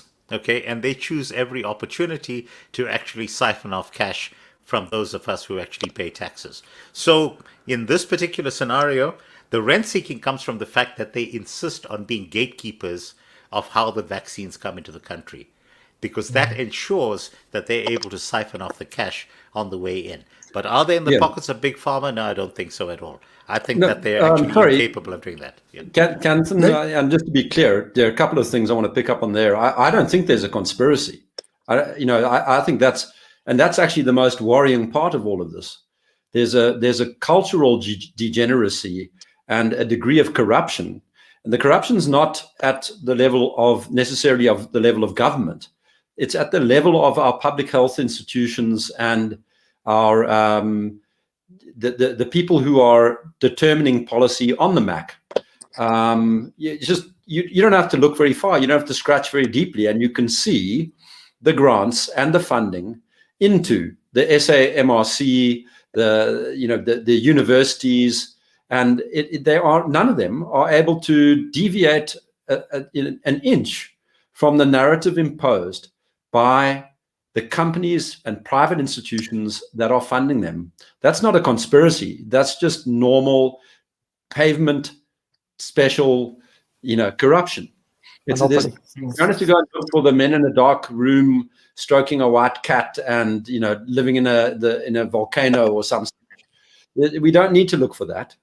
We just have regular corporate manipulation of processes in the interests of selling profits, combined, I would say, with some very degenerate cultural situations that we have right now, including this suppression of dissent and free speech, and this kind of very authoritarian approach to science, where debate and engagement is not accepted. So for me, yes, we may not find that the ANC government is part of a big global conspiracy. I'd be very surprised. Conspiracies don't stay secret, Can I hop in with a quick thing on that? Yeah, I was about to say, I must give Chris just an opportunity just to give a thought, and then I'll come to you, Gabriel, immediately after that. Chris? Chris, you're muted. No, I'm not muted. I'm on. I just unmuted you now. Oh, okay. No, I mute myself. Turn my mic off. No need to do that. Anyway, just a thought. I got tons to say, but I'll do my best to do it quickly. First off, when people look at you, they always go, so they see Colonel. Oh, well, so he's an Army guy. Yeah, that's true. But I spent 2 decades doing virology and epidemiology and running programs against HIV, tuberculosis, Ebola research, fighting malaria, all sorts of programs across Africa. So first off, I come at this from that perspective. Number one, this whole thing is ass backwards. In a pandemic, you isolate the vulnerable with physical isolation. You quarantine the infected. That's how we got leper colonies. It may not have been humane, but they worked. And then everyone else goes about their business and a society develops herd immunity. That's what happens. But the funny thing about herd immunity is it depends on the type of infection or virus that we're talking about. Some things it's lower, 30, 40%. Some things it's higher, 90%. But Dr. Fraud last year in June said it was 60%. When we get a vaccine, we just need 60%, and then we'll be good. Then he said 65, then 70, 75, 80. And most recently he said 85. I want to say 90, but I'm afraid people won't buy it. Now, I did a video on that, my original channel. And after I got a 2-week sentence because a lady on my stream said that there was no particular kind of NRA or RNA in Joburg, on the Worldwide Rally for Freedom and Democracy. I got 2 weeks suspension because she had half a sentence that said that's nothing here. Anyway, she didn't even mention the COOF. She just said that. Anyway, so I got a 2 week suspension. So I asked YouTube, I said, what do I do? Do I have to delete all my videos? No, we don't want you to delete your videos. Of course not. They're making money off the ads. But I deleted 44 videos, including the one in which I quoted with video Fauci saying 60, 65, 70, 75, 80% for herd immunity. I deleted that. And a month later, my channel was removed for violation for having that video on my channel, which wasn't on my channel. So you have very real concerns about the censorship and the herd mentality. Okay, trust the CDC, H1N1. The world is going to end H1N1. Didn't end. But pharmaceutical companies and government agencies made hundreds of millions of dollars off that bullshit. Ebola, banning flights from South Africa, 8,697 kilometers by ground from the Mono River region. And we're banning flights from South Africa. Talk about delusional. We're supposed to trust that CDC from Obama. They don't know what the hell they're talking about. All right, so a couple more things really quickly here.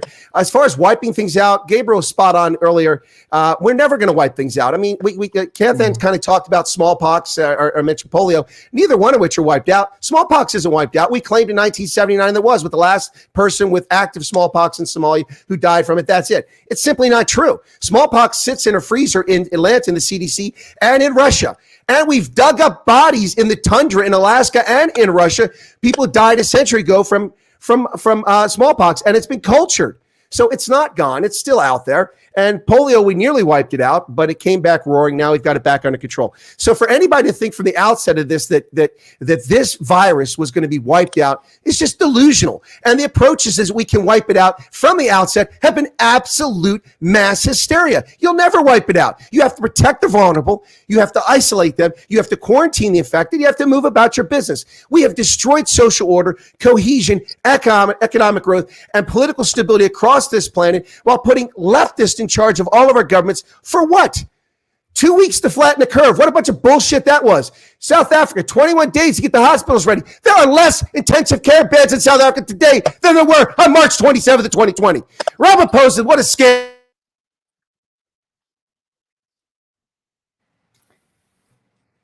Nothing has been accomplished. Not a damn thing. I'm tired of this nonsense. I'm really tired of it. By the way, to Nick, I appreciate your comment about getting rid of the Guptas. We should get rid of this too. Yeah, but it took a decade to get rid of the Guptas. So are we stuck with this nonsense for a decade? I'm going to lose my mind if that's the case. But this is just this whole thing is, Big Daddy Liberty, you used the term grift. It is a grift, not the virus, not the deadliness of it, particularly with No, that's all real. That's real. But the way this has been, people look at New Zealand. New Zealand, paraded as if the answer to all these problems last year. I took a look at what Trump did and what Jacinda Ardern did on every date based on when they identified a case, when they stopped travel, when they did this and that. Every single thing that Trump did was at least 2 weeks to 15 days faster than New Zealand. And she's praised by the media. She lives on a freaking island with 10 people on it. It's easy to shut the borders down and stop it. And she still dicked it up.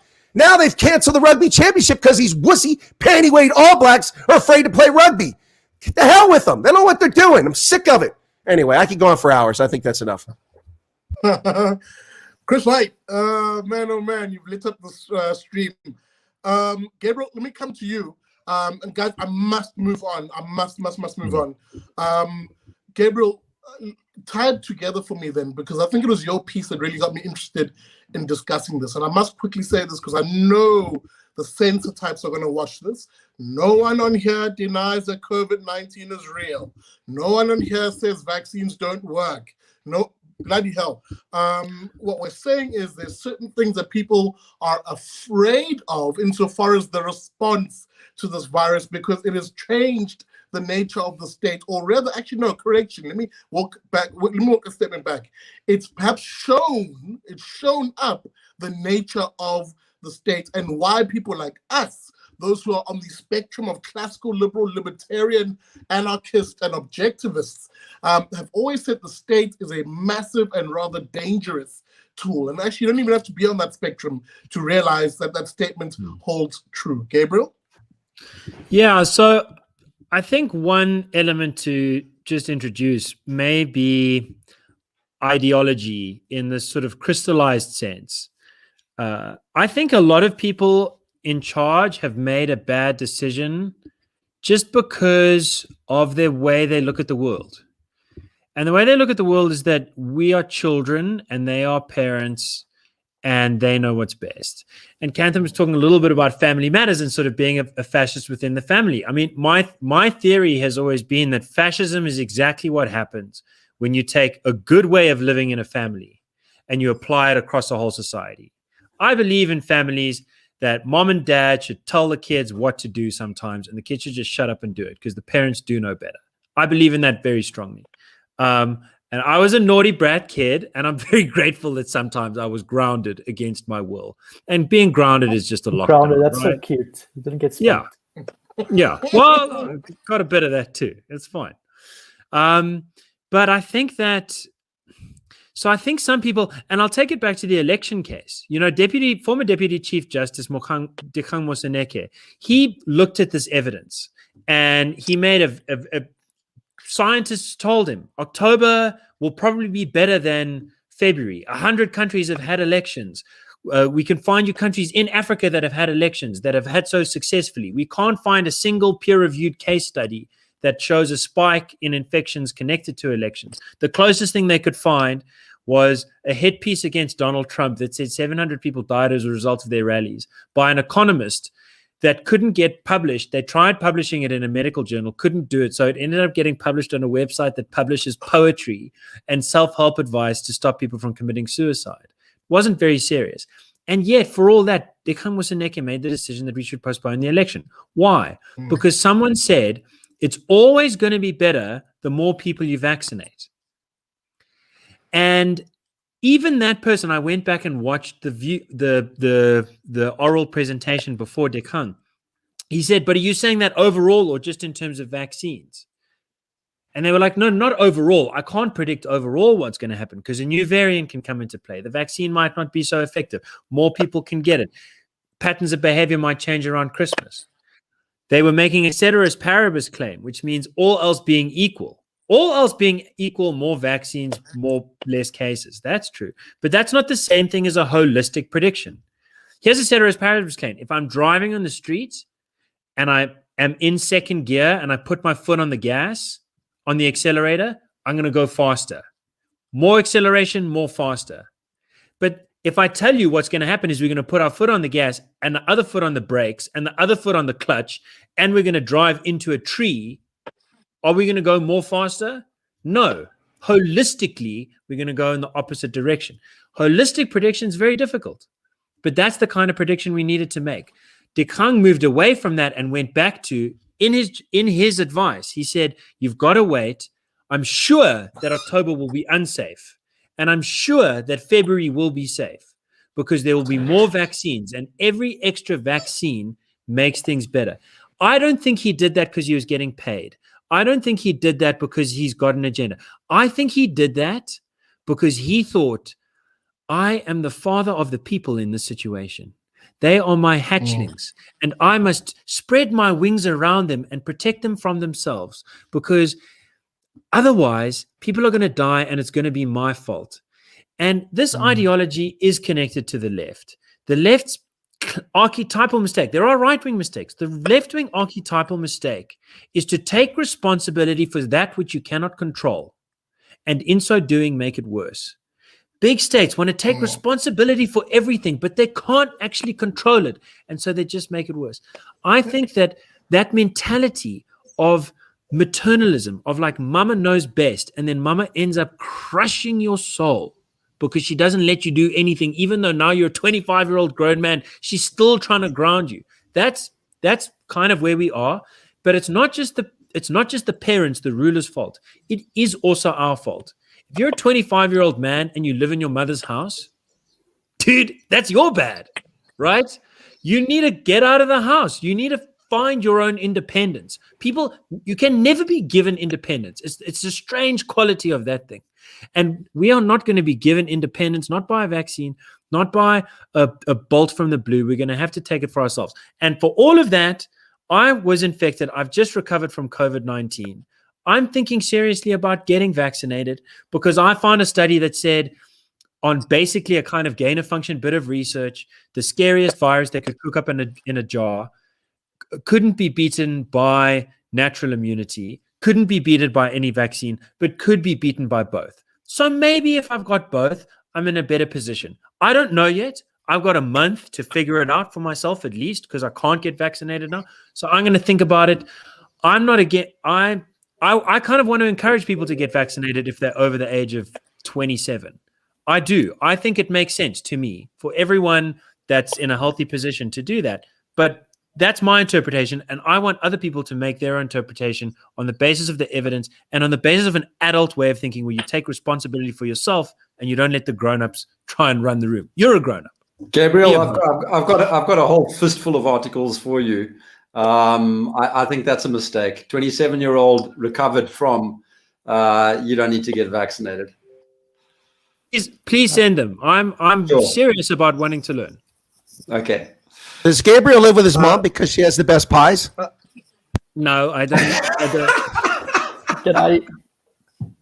Can I get a 1 minute just quickly, instantly? All right, guys. Just hang on for me, just for a brief moment. The show usually ends at this point, so I must actually ask for your indulging me for another half an hour, please.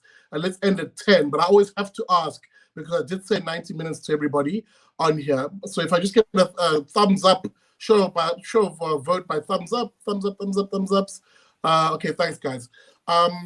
And with that being said, perhaps if you've just joined us, where the hell were you? We've just gone through 2 of the 3 issues that we're going to discuss tonight. You're watching Liberty and Friends.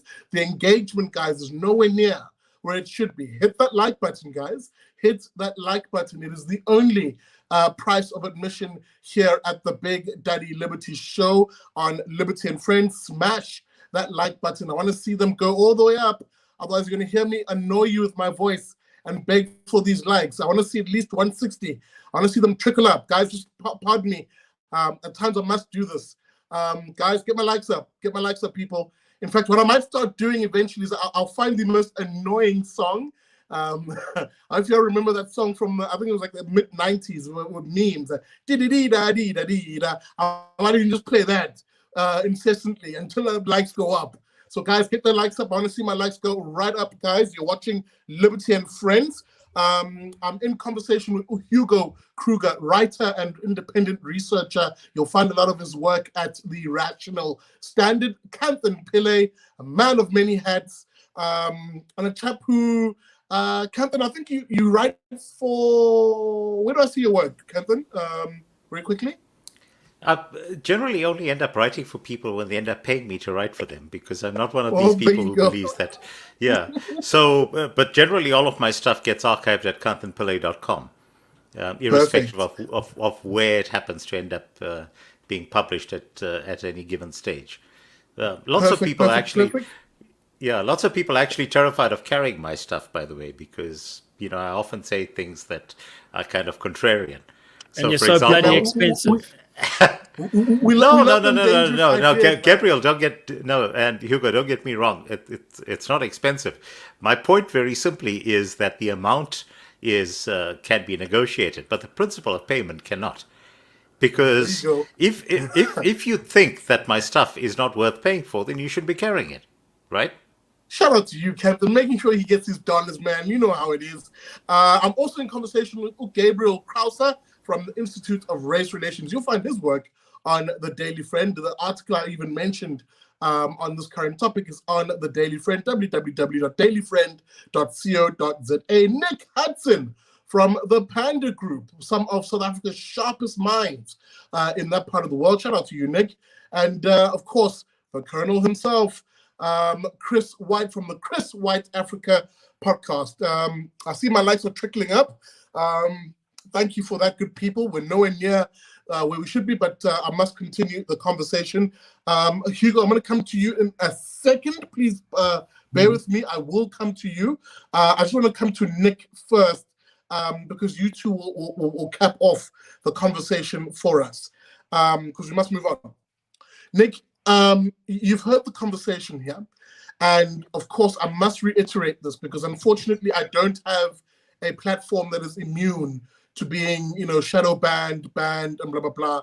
So, I'm open enough, to admit that there are some things that I will not be able to traverse on this channel. But as soon as I am on other platforms that are more actual free speech platforms, we're going to have this conversation in its fullest extent. I know there are other platforms like Rumble and blah blah blah.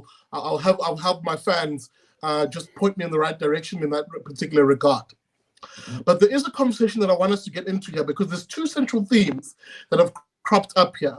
The one is the notion that Gabriel brought up, and Chris expanded on really, the notion of this faulty belief in trying to achieve what has broadly been called a zero COVID policy approach, how dangerous that is. And the other, of course, is the blunt hammer that all states around the world have chosen to use, i.e. lockdowns, which are now beginning to show the teeth, the fangs, if you will, of the state. It's fangs that are ordinarily there, but this lockdown has really enabled. These two issues are linked. I want you, therefore, to talk to us, and Hugo, I'm going to come to you. I'm going to tweak this question when it comes to you.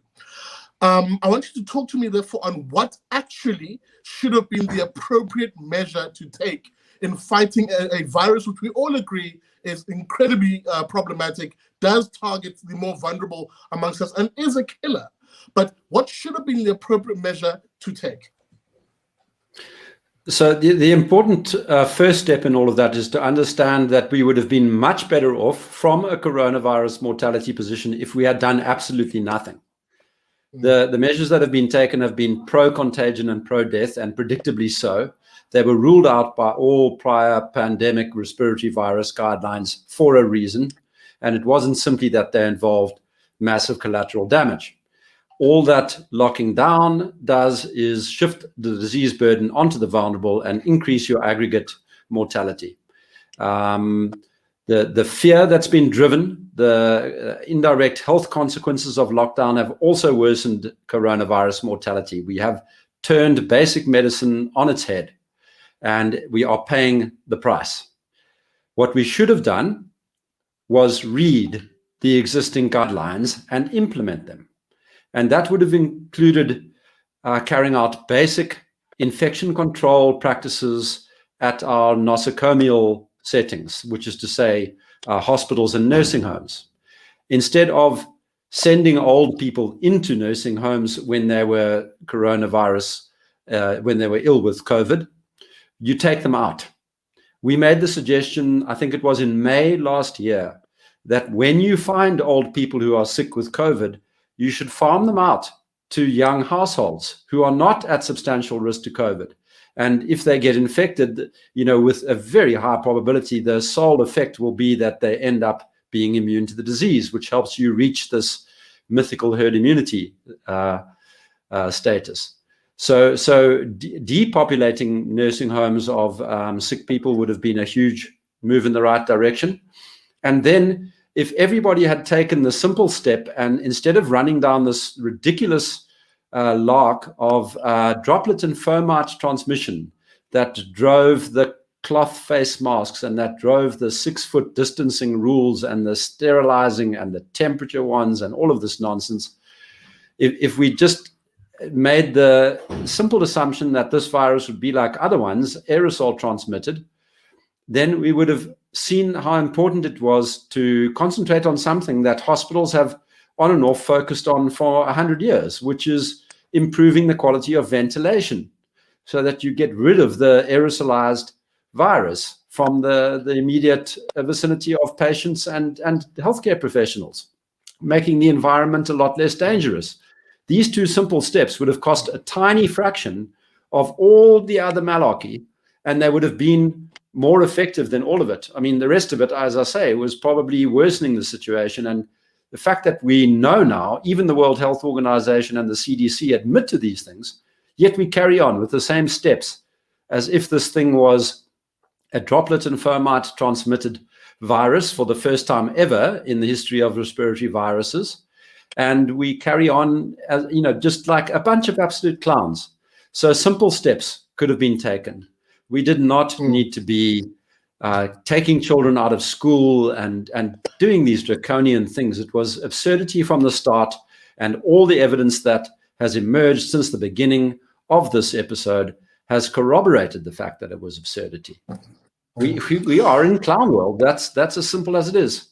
But, you know, Absolutely. Gabriel has hit a number of excellent notes this evening. His assessment of the role that ideology plays is very significant. I did a whole presentation of this when we were, PANDA was given the Free Market Foundation's award a couple of months back. I'm very much on his page. We are suffering here mainly from a problem of ideology and its ascendancy in the world. It's a febrile, degenerate kind of situation that has led to this very bizarre turn of affairs, and we're going to be living with the consequences for years. Absolutely, and really shout out to the Free Market Foundation for that award. Hugo, I'm going to temper your response with a very specific question. And it's one actually which was thrown at me by I think Brendan on Twitter, and I see him also in the comment section here too. You know, there is a conversation to be had around what do we do now? What does the individual and citizens, communities do now? We're seeing massive resistance around the world, Hugo. France, nearly every Saturday for the past 5 Saturdays, mass numbers, pardon me, of people taking to the streets against the particular COVID, I won't call it vaccine, pardon me, passport, but a form of COVID. Well, no, they call it a passport. They call it a pass sanitaire, okay, which sounds very much like the apartheid Dom pass to me. But be that as it may, in that sense. But what do people do? What's the fight back look like? Should we be taken to the streets like the rest of the world? So in terms of citizens, I say mobilize, bang the tables. There's elections coming up in France next year. Macron can probably lose that. In Canada, Trudeau is up, I think, in September. So participate.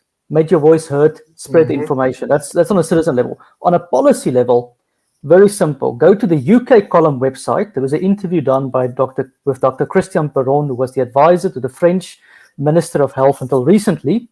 Okay, and he has basically been responsible for most of Europe's vaccination policy until recently, until they fired him, where he suggests policy proposals. Most obvious thing: treat patients when they're sick. We are still not having a conversation worldwide that as soon as you're sick, there are treatments available. They're not perfect. They're not a silver bullet. They're not the Obelix of a magic cure or get to fix wherever it is, but they do work and they lessen symptoms. And what is now coming out in France is the patients that have long COVID were never treated. Patients who are treated, even if they progress to the hospitals, they don't develop long COVID. So you're only adding fuel to the fire by not giving people treatment. That's the most basic common sense thing to do. The second thing is the faith, and I say it's a faith and the religion on vaccination needs to stop, right? Vaccines have a role to play. They protect the vulnerable. But again, if you vaccinate en masse, you're going to create more problems in the process because you're forcing the mutations of the virus. The only way is some people must unfortunately get this naturally. And it's happening already. So you have a dynamic immunity, so more people are protected if there's more variants coming. So we're not having the common sense proposals. And then again, stop this lockdown nonsense, stop the PR propaganda that especially the Western Cape is doing. And then for government, stop lying to people. You're lying blatantly into my face, and Alan Winde is doing this from the Western Cape on his Twitter account. Stop lying. If you speak the truth and you admit that the vaccines have risks associated, such as, heavy flows for women during periods. That's been reported. Read the Spectator editor-in-chief came out a few weeks ago saying the exact same thing. There are risks associated with vaccines. Not everyone should take them. Okay, and we're not being open and transparent about the risks either. So, just fire the advisors, I guess, is the first start. And then appoint the people that used to manage this competently. And, with that being said, guys, I must move us on. I'm sorry, I have to be a timekeeper quite aggressively here. And Kanthan, to that particular point, I'm going to begin with you, and then I'm going to go to Chris on this particular issue. The crime stats, fellas, in this country that were released this week. Oh, my goodness. I think when I saw Begit Ele trending, I just instantly knew where most South Africans were going on this particular issue. The question is, why, oh why, oh why? Firstly, do we continue to have an ANC in power that is this inept, that cannot get a handle on law enforcement and really the rule of law in our country? And let's take it a step further. I mean, we're stuck with the ANC for now, of course. Why, oh why, do we have a one Bedi, the asshat Tele, as a police minister when we're getting these sort of numbers and they're getting even worse? What are the numbers that I'm citing here, Kanthan? Let me just go to my notes here quickly and I'll put something on the screen. I didn't put everything on, just the key numbers that I think I saw. The murder rate for this particular period under review, and of course the period we're talking about is April to June 2021. The murder rate is up 60.2%. A total of 5,700 people losing their lives during this period. Contact crimes saw a 60.6% increase, and of course aggravated robberies went up by a staggering, a near 100% in real terms, 92.2%. Kanthan, there's no way in hell we should have an idiot like Upehitele at the helm of law enforcement in this country. Guys, we must avoid getting into this scenario of thinking that were there another ANC Minister of Police, that the situation would be improved. It's got nothing to do with Becky Clear. Let's be absolutely clear about this. Okay, it's exactly the same reason why I was kind of, looking with amazement at the fact that so many political parties were getting uptight about the new Speaker of Parliament. It does not make any difference. The ANC as an entire organization is corrupt and rotten to the core.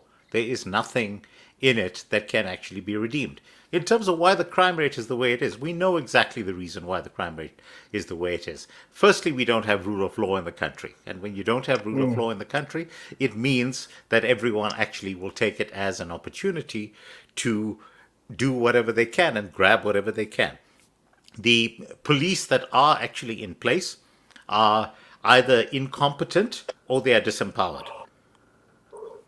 When you have the scenario that we had in KZN recently, where the police during the riots literally barricaded themselves into the police station, and it was the private sector that actually provided them with ammunition because they didn't have the ammunition to be able to actually defend themselves, let alone go out and defend the communities.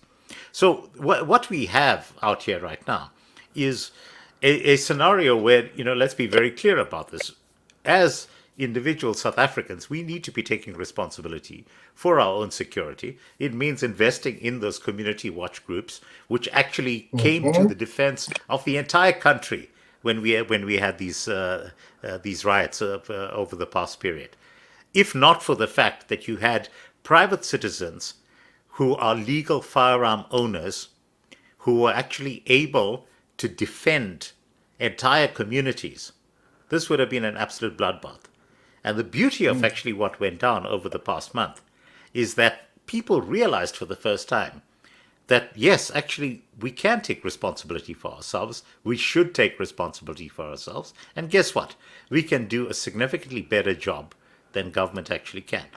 So, taking all of these things together, the crime stats, frankly, do I believe any of the crime stats? No, I don't believe the crime stats. If you want my take on it, the crime stats are probably a lot worse than they actually are.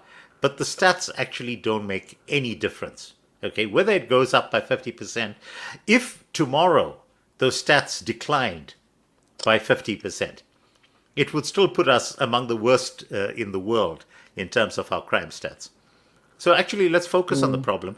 It's not Becky Clear, the police minister. We need to actually get rid of this government.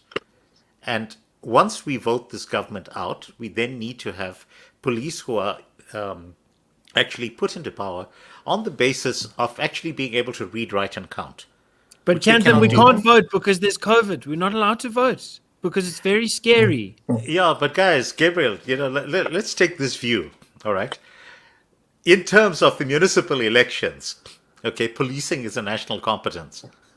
Yeah, but if we All get right. 50, if the ANC drops below 50%, I think the reason they're so terrified is they know they are very unpopular right now. If they drop below 50%, they're still in charge of a lot of municipalities. But that mental thing of they're going to rule until Jesus comes breaks. And that puts them in 2024 in a position where we might be able to solve exactly the problem you described, which is not Becky Pillay. It's the system, it's the institution that's in charge. Trust me, come the next national elections, I strongly believe that is exactly what is going to happen. But also what is very clear at that point is that even though the ANC is going to drop below 50%, if you look at all of the numbers, Gabriel, and you guys do better numbers than most people do, right now there's a very strong possibility that what will happen at that stage is that you're going to have a coalition between the ANC and the EFF. Let's be very clear about that. So, and why do we have this issue right now? It's because none of the opposition parties have actually been able to tap into the hearts and minds of South Africans at large, with the exception, I must say, of the Cape Independence Party to some extent over the past period, because they've been able to hone in on a single specific issue that actually resonates with a lot of people. If you look in terms of Sorry, Kanthan, I'm going to park you there for a moment because I want to bring in Chris here because for a moment, and I think the broader issue you're raising, absolutely spot on. But I do want to come back to the crime statistics in this particular manner. We talk about these numbers, we bandy them around, but in reality, we're talking about South Africans here. We're talking about the as I like to describe as the faith, flag, family, and freedom type South African who is a prisoner in their home, in the country of their birth, in the land that is their birthright, a prisoner to a criminal elite in this country who know they're in charge. Trust you me, they know they're in charge. Why do I say this, Chris?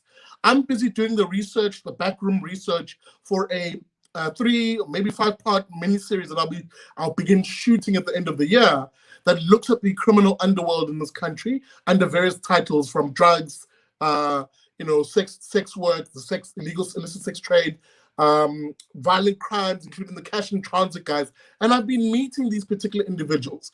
And the scariest thing I've heard so far, obviously none of them will be named or even shown on camera because they don't want that, but they've agreed to be on camera as long as they're blurred. The one chap says to me, one thing I quickly realized when I was a lowly criminal is that no one stops me.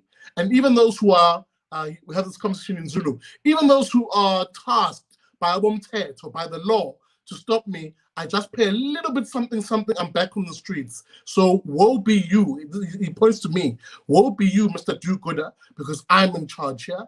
A criminal says to me, this man runs at least the eastern side of South Africa's cash and transit He is a multi-millionaire. Offered to buy me my own bike. I got no, sir, that's quite all right.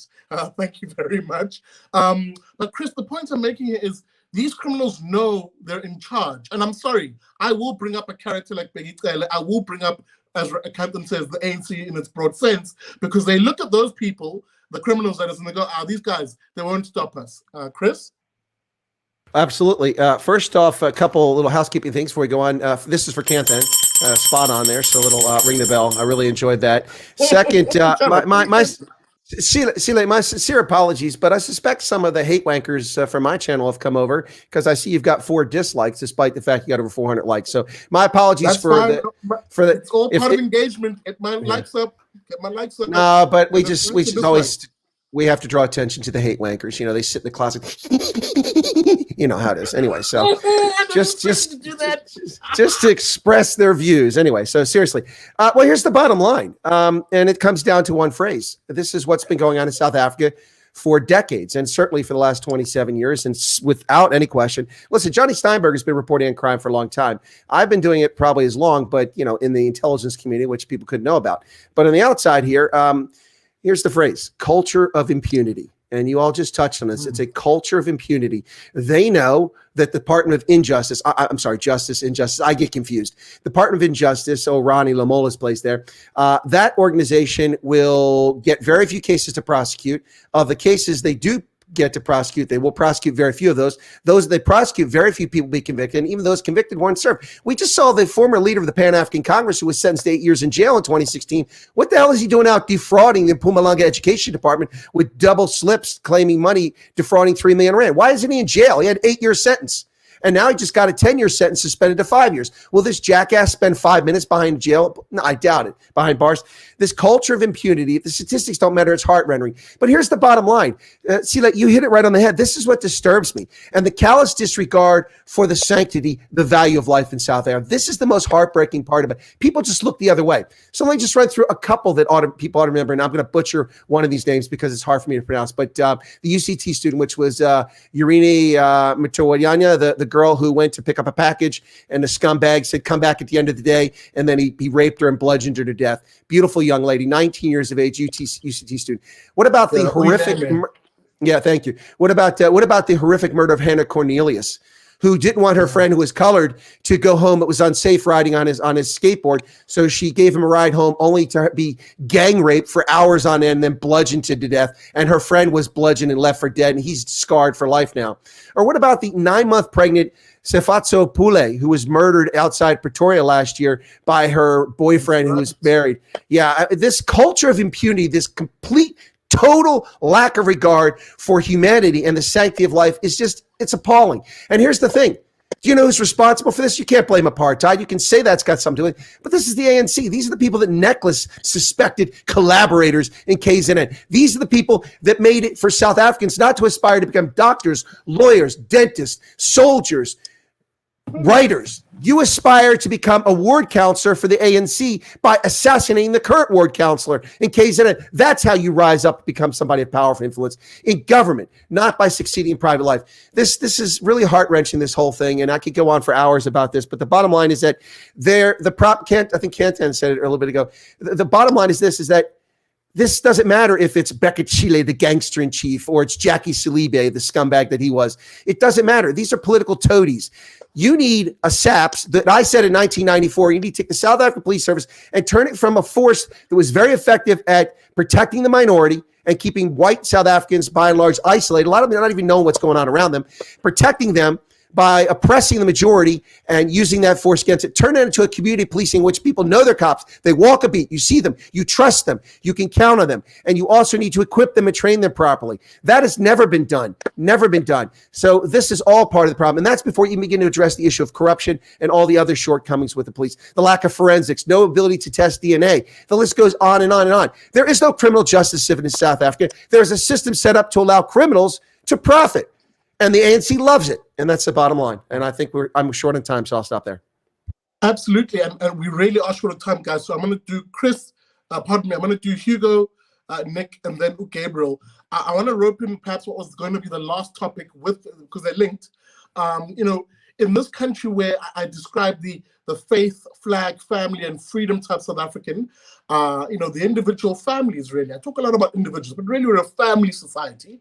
And insofar as us being a family society, people in families do anything and everything to try and protect our loved ones. And one of the tools we have in this country, which is called a privilege by the state, but really I consider it to be a right, much like how you enjoyed, Chris, there in America, is of course gun rights. Where Chris has the Second Amendment, we have the Firearms Control Act in this country, and we're seeing an assault even on that basic quote-unquote privilege by the current political elites who are trying to, of course, ban gun ownership for self-defense reasons, or at least applying for a gun license for self-defense reasons. This week, Hugo, this is how I wanted to bring this up. The Cape Town gun owners took to the streets of Cape Town and marched to Parliament, handing over a memorandum basically saying no to the Firearms Control Act Amendment Bill. But these two issues are linked, aren't they? On the one hand, a state that fails to enforce law and order, the collapse of the rule of law, and of course then a predatory political elite who try and remove our ability to shoot back at criminals and even at the state when it becomes tyrannical. Yeah, I mean, it just makes no sense. Look, if this was a society, South Africa was a society where there was maybe one murder a year, you can debate maybe gun rights and limitations.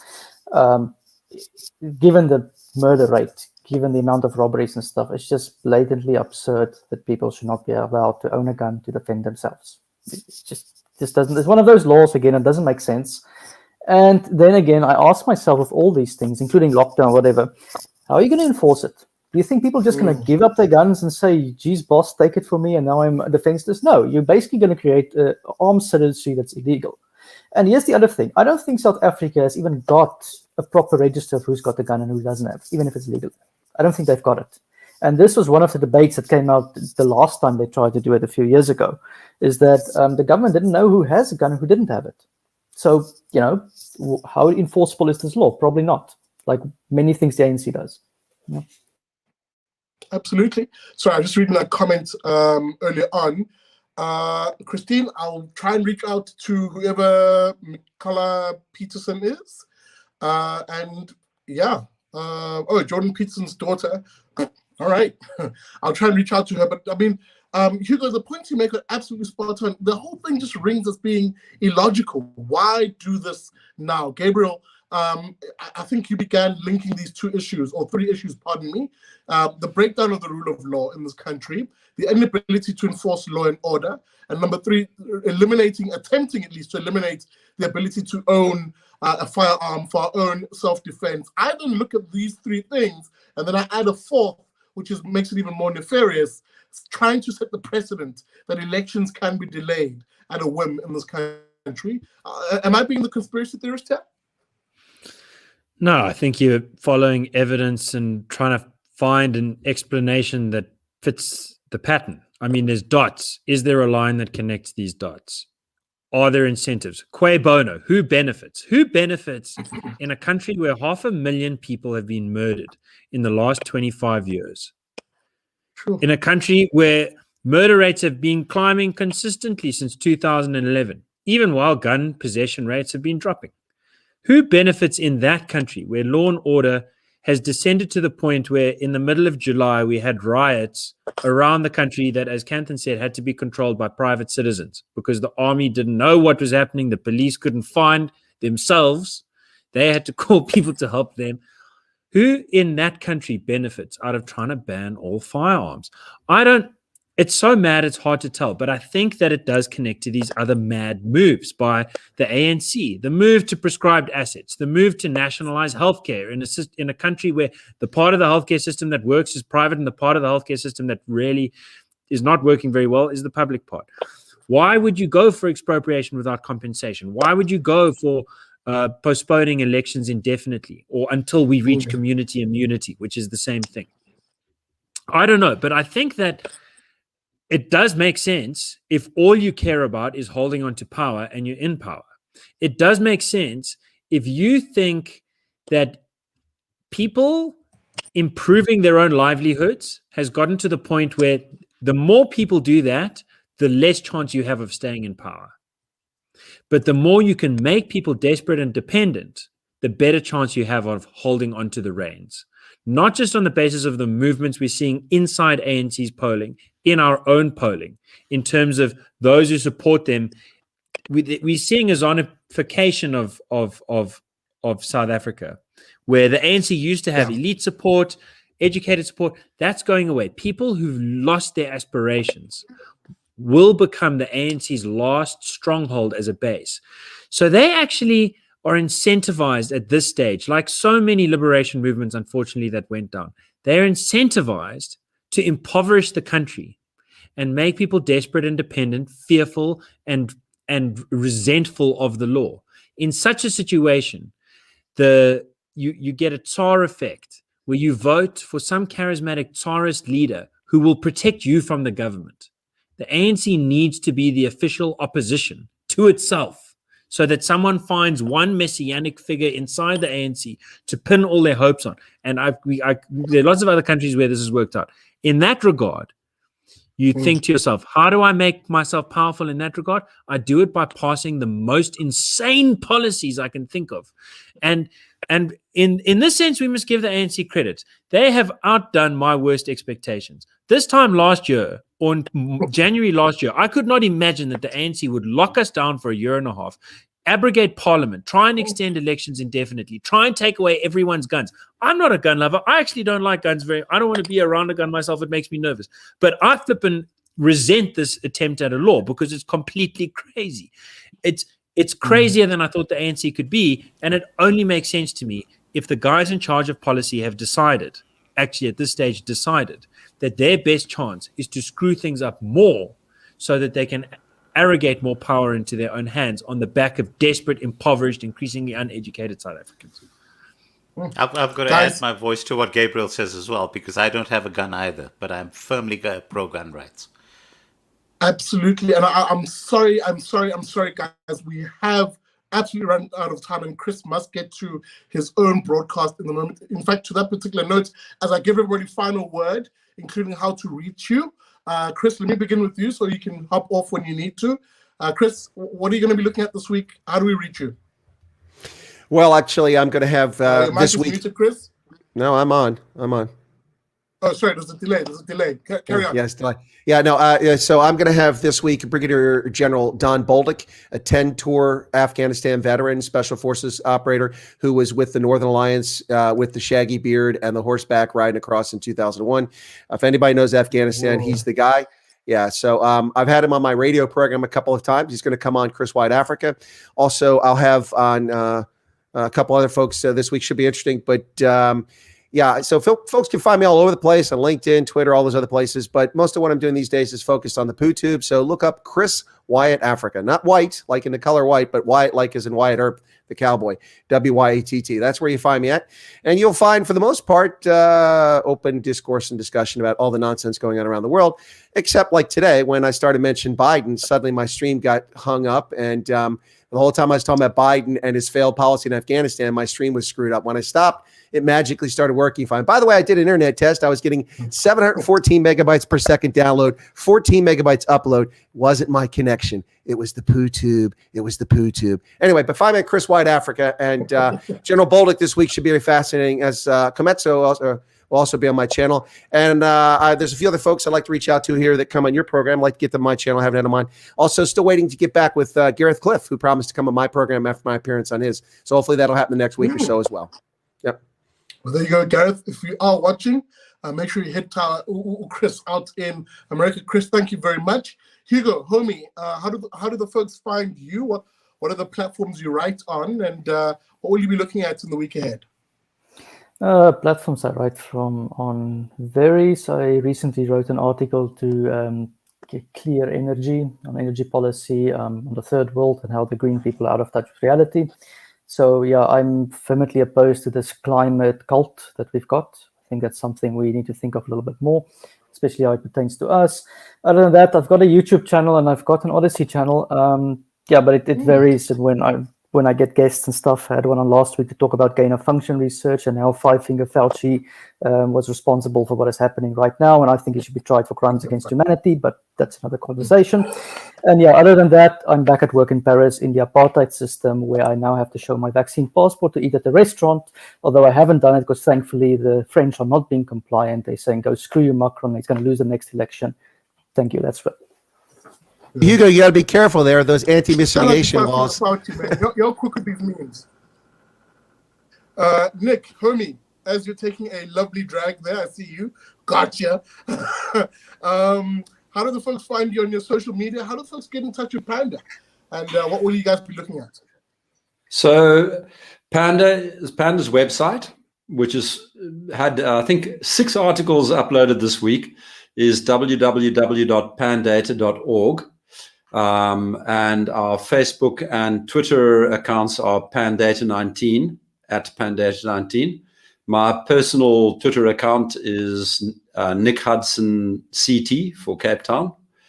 So that's where you can find us. We're also on LinkedIn, and we have an Odyssey channel too, for the same reasons that most people have Odyssey channels these days. Looks like I'll probably have to get one too. Yeah. Keep having me on, and that's a certainty. But I wanted to just quickly say thank you very much to the 5 of you. It's been a really electric conversation. I've learned a lot, especially during that Afghanistan section. So thank you very much. Enjoyed your comments. Shout out to you, Nick Hudson from PANDA. Kanthan, how do the folks find you? And what will you be looking at in the upcoming week? Look, on rare occasions, I pop up again, but I've been keeping a very low profile in terms of social media since the beginning of the year, mainly because it's been like, pouring money down a sinkhole in terms of time. And so I've actually been focusing on staying off social media as far as I possibly can.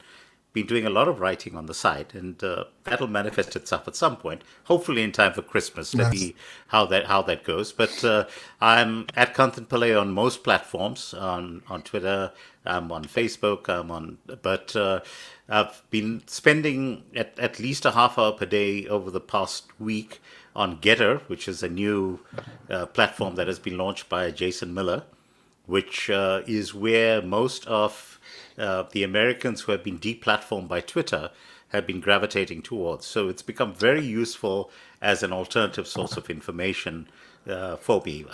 So I tend to spend time taking a look at the conversations that's going on. I'm not participating in the conversations as much as I used to. However, if people want to get hold of me, easiest way to get hold of me, just hop onto Twitter. My DMs are open. Just send me a DM and I'll be very happy to get in touch with you. Absolutely. Thank you very much. That's Kanthan Pillay. Shout out to the homie, of course, for making it on the show. Last but not least, Gabriel. Homie, firstly, how do we get in touch with your writing? And see Kanthan rocking the yarmulke there. Shout out to you, Kanthan. How do we get in touch with you, Gabriel? What are you looking at this week? So I just want to, before I get to myself, give a shout out to, I think his name is Mark Gidereau, who is at PANDA and has a couple of pieces on Politics Web. I don't know if I'm saying that wrong. Mark Girardeau, yeah. Girardeau, that's better. Gabriel, you're absolutely right to call him out. He has some unbelievable articles that reference all of the scientific papers. And another one published last week. You can find them on the Biz News site. I didn't know they'd been up on Politics Web, but there are absolute genius articles, both of them. And they've gone completely viral. Really, I would recommend anybody who's interested in the whole concept of natural immunity and vaccine-based immunity and on pre-existing immunity to consult Mark's papers. They are brilliant. Yeah, I agree, man. I think it's really interesting. So I recommend that strongly. My work, Daily Friend. I think the irr.org.za is a place that I recommend people go and check out. That is where you will find the campaigns of the Institute of Race Relations. I head those campaigns and they've been exciting. I mean, it was tremendous to go to the Constitutional Court this week. I think we, as the IRR, presented the last line of defense for our democracy to the court in terms of a practical way to try and save the vote. We are and have been campaigning on the gun rights issue. We raised over 20,000 signatures. We're very grateful for that support. We have taken that. We've taken our arguments to the police secretariat. We are fighting to protect the rights to life that people secure by responsibly using firearms. We are campaigning always against expropriation without compensation. Just last week, we had another big one in terms of the custodianship language being entrenched by the ANC in the bill to amend the Constitution. We are gearing up to go to court on that front as well, and you'll find work on that on the campaign site. And there's more. In terms of following anything on Twitter or Facebook, we've got the IRR account, we've got the Daily Friend account. I'd like to just finish off by recommending you check out Racism is Not the Problem. It's a really kind of fun account. It points to those parts of the world where we've gotten it right, where people are treating each other on the basis of the content of their character. And I think tonight we've had some heavy discussions. I think it's been amazing. I've learned a bunch too. And it's definitely been passionate. It's generally been quite negative because we're talking about the news and the news is negative. There's also an important side to building on success. And we have successes in South Africa. There are successes in America. There are successes around the world that are worth embracing and building on. And that's a platform where we try and do a little bit of that. But I'm sure everybody does that at home with their families and in their work, and much respect. Absolutely. That is Gabriel Crouse from the Institute of Race Relations. A big thank you to all of my guests as I just have them hop off over meow. And a big thank you to you, dear viewer, for watching. Ho ho! Was this not a fire conversation? Indeed. And if you don't see me on YouTube or any of these other platforms again, then I get it was a nice ride. And I'll find you on some of these other platforms, but hopefully we'll stay on, because again, these conversations they should happen, and really we should be listening to a multitude of voices. Speaking about a multitude of voices, I'll be hitting the road once. Pardon me. I'll be hitting the road once again as I begin the trek up to Durban as of next week, Wednesday, and I'll be doing the N2 route once again. So please expect me out in the Garden Route, Eastern Cape, and of course Southern KZN. And who knows, you might see me in your town running a mini flash campaign with a certain message. And those messages, again, resonate with the issues of the day and how we fight back. But all of those details, make sure you follow all of my social media to find out where I am. And hey, who knows, maybe we can meet up if I do a stop in your town. As we're beginning to take that pilot campaign, I want to test it again, of the Mazakele pilot campaign. Mazakele, of course, remember, being a Zulu word for build it yourself. I want to show you those South Africans who are taking charge of their own destiny, literally building it themselves. So guys, thank you so much for watching this another all-new Liberty and Friends. I'll see you on Wednesday for the Big Daddy Liberty Show. Look out for a few vlogs this week too. And as I said, look out for me. I'll be on the road. Watch my social media, and who knows, you might be able to say hi to your favorite fat boy, BDL. With that being said, thanks for watching, guys. Super appreciated. As always, if you want to support the channel, and you guys are fantastic. I saw some of the super chats tonight. Let me see if I can just quickly bring them back on.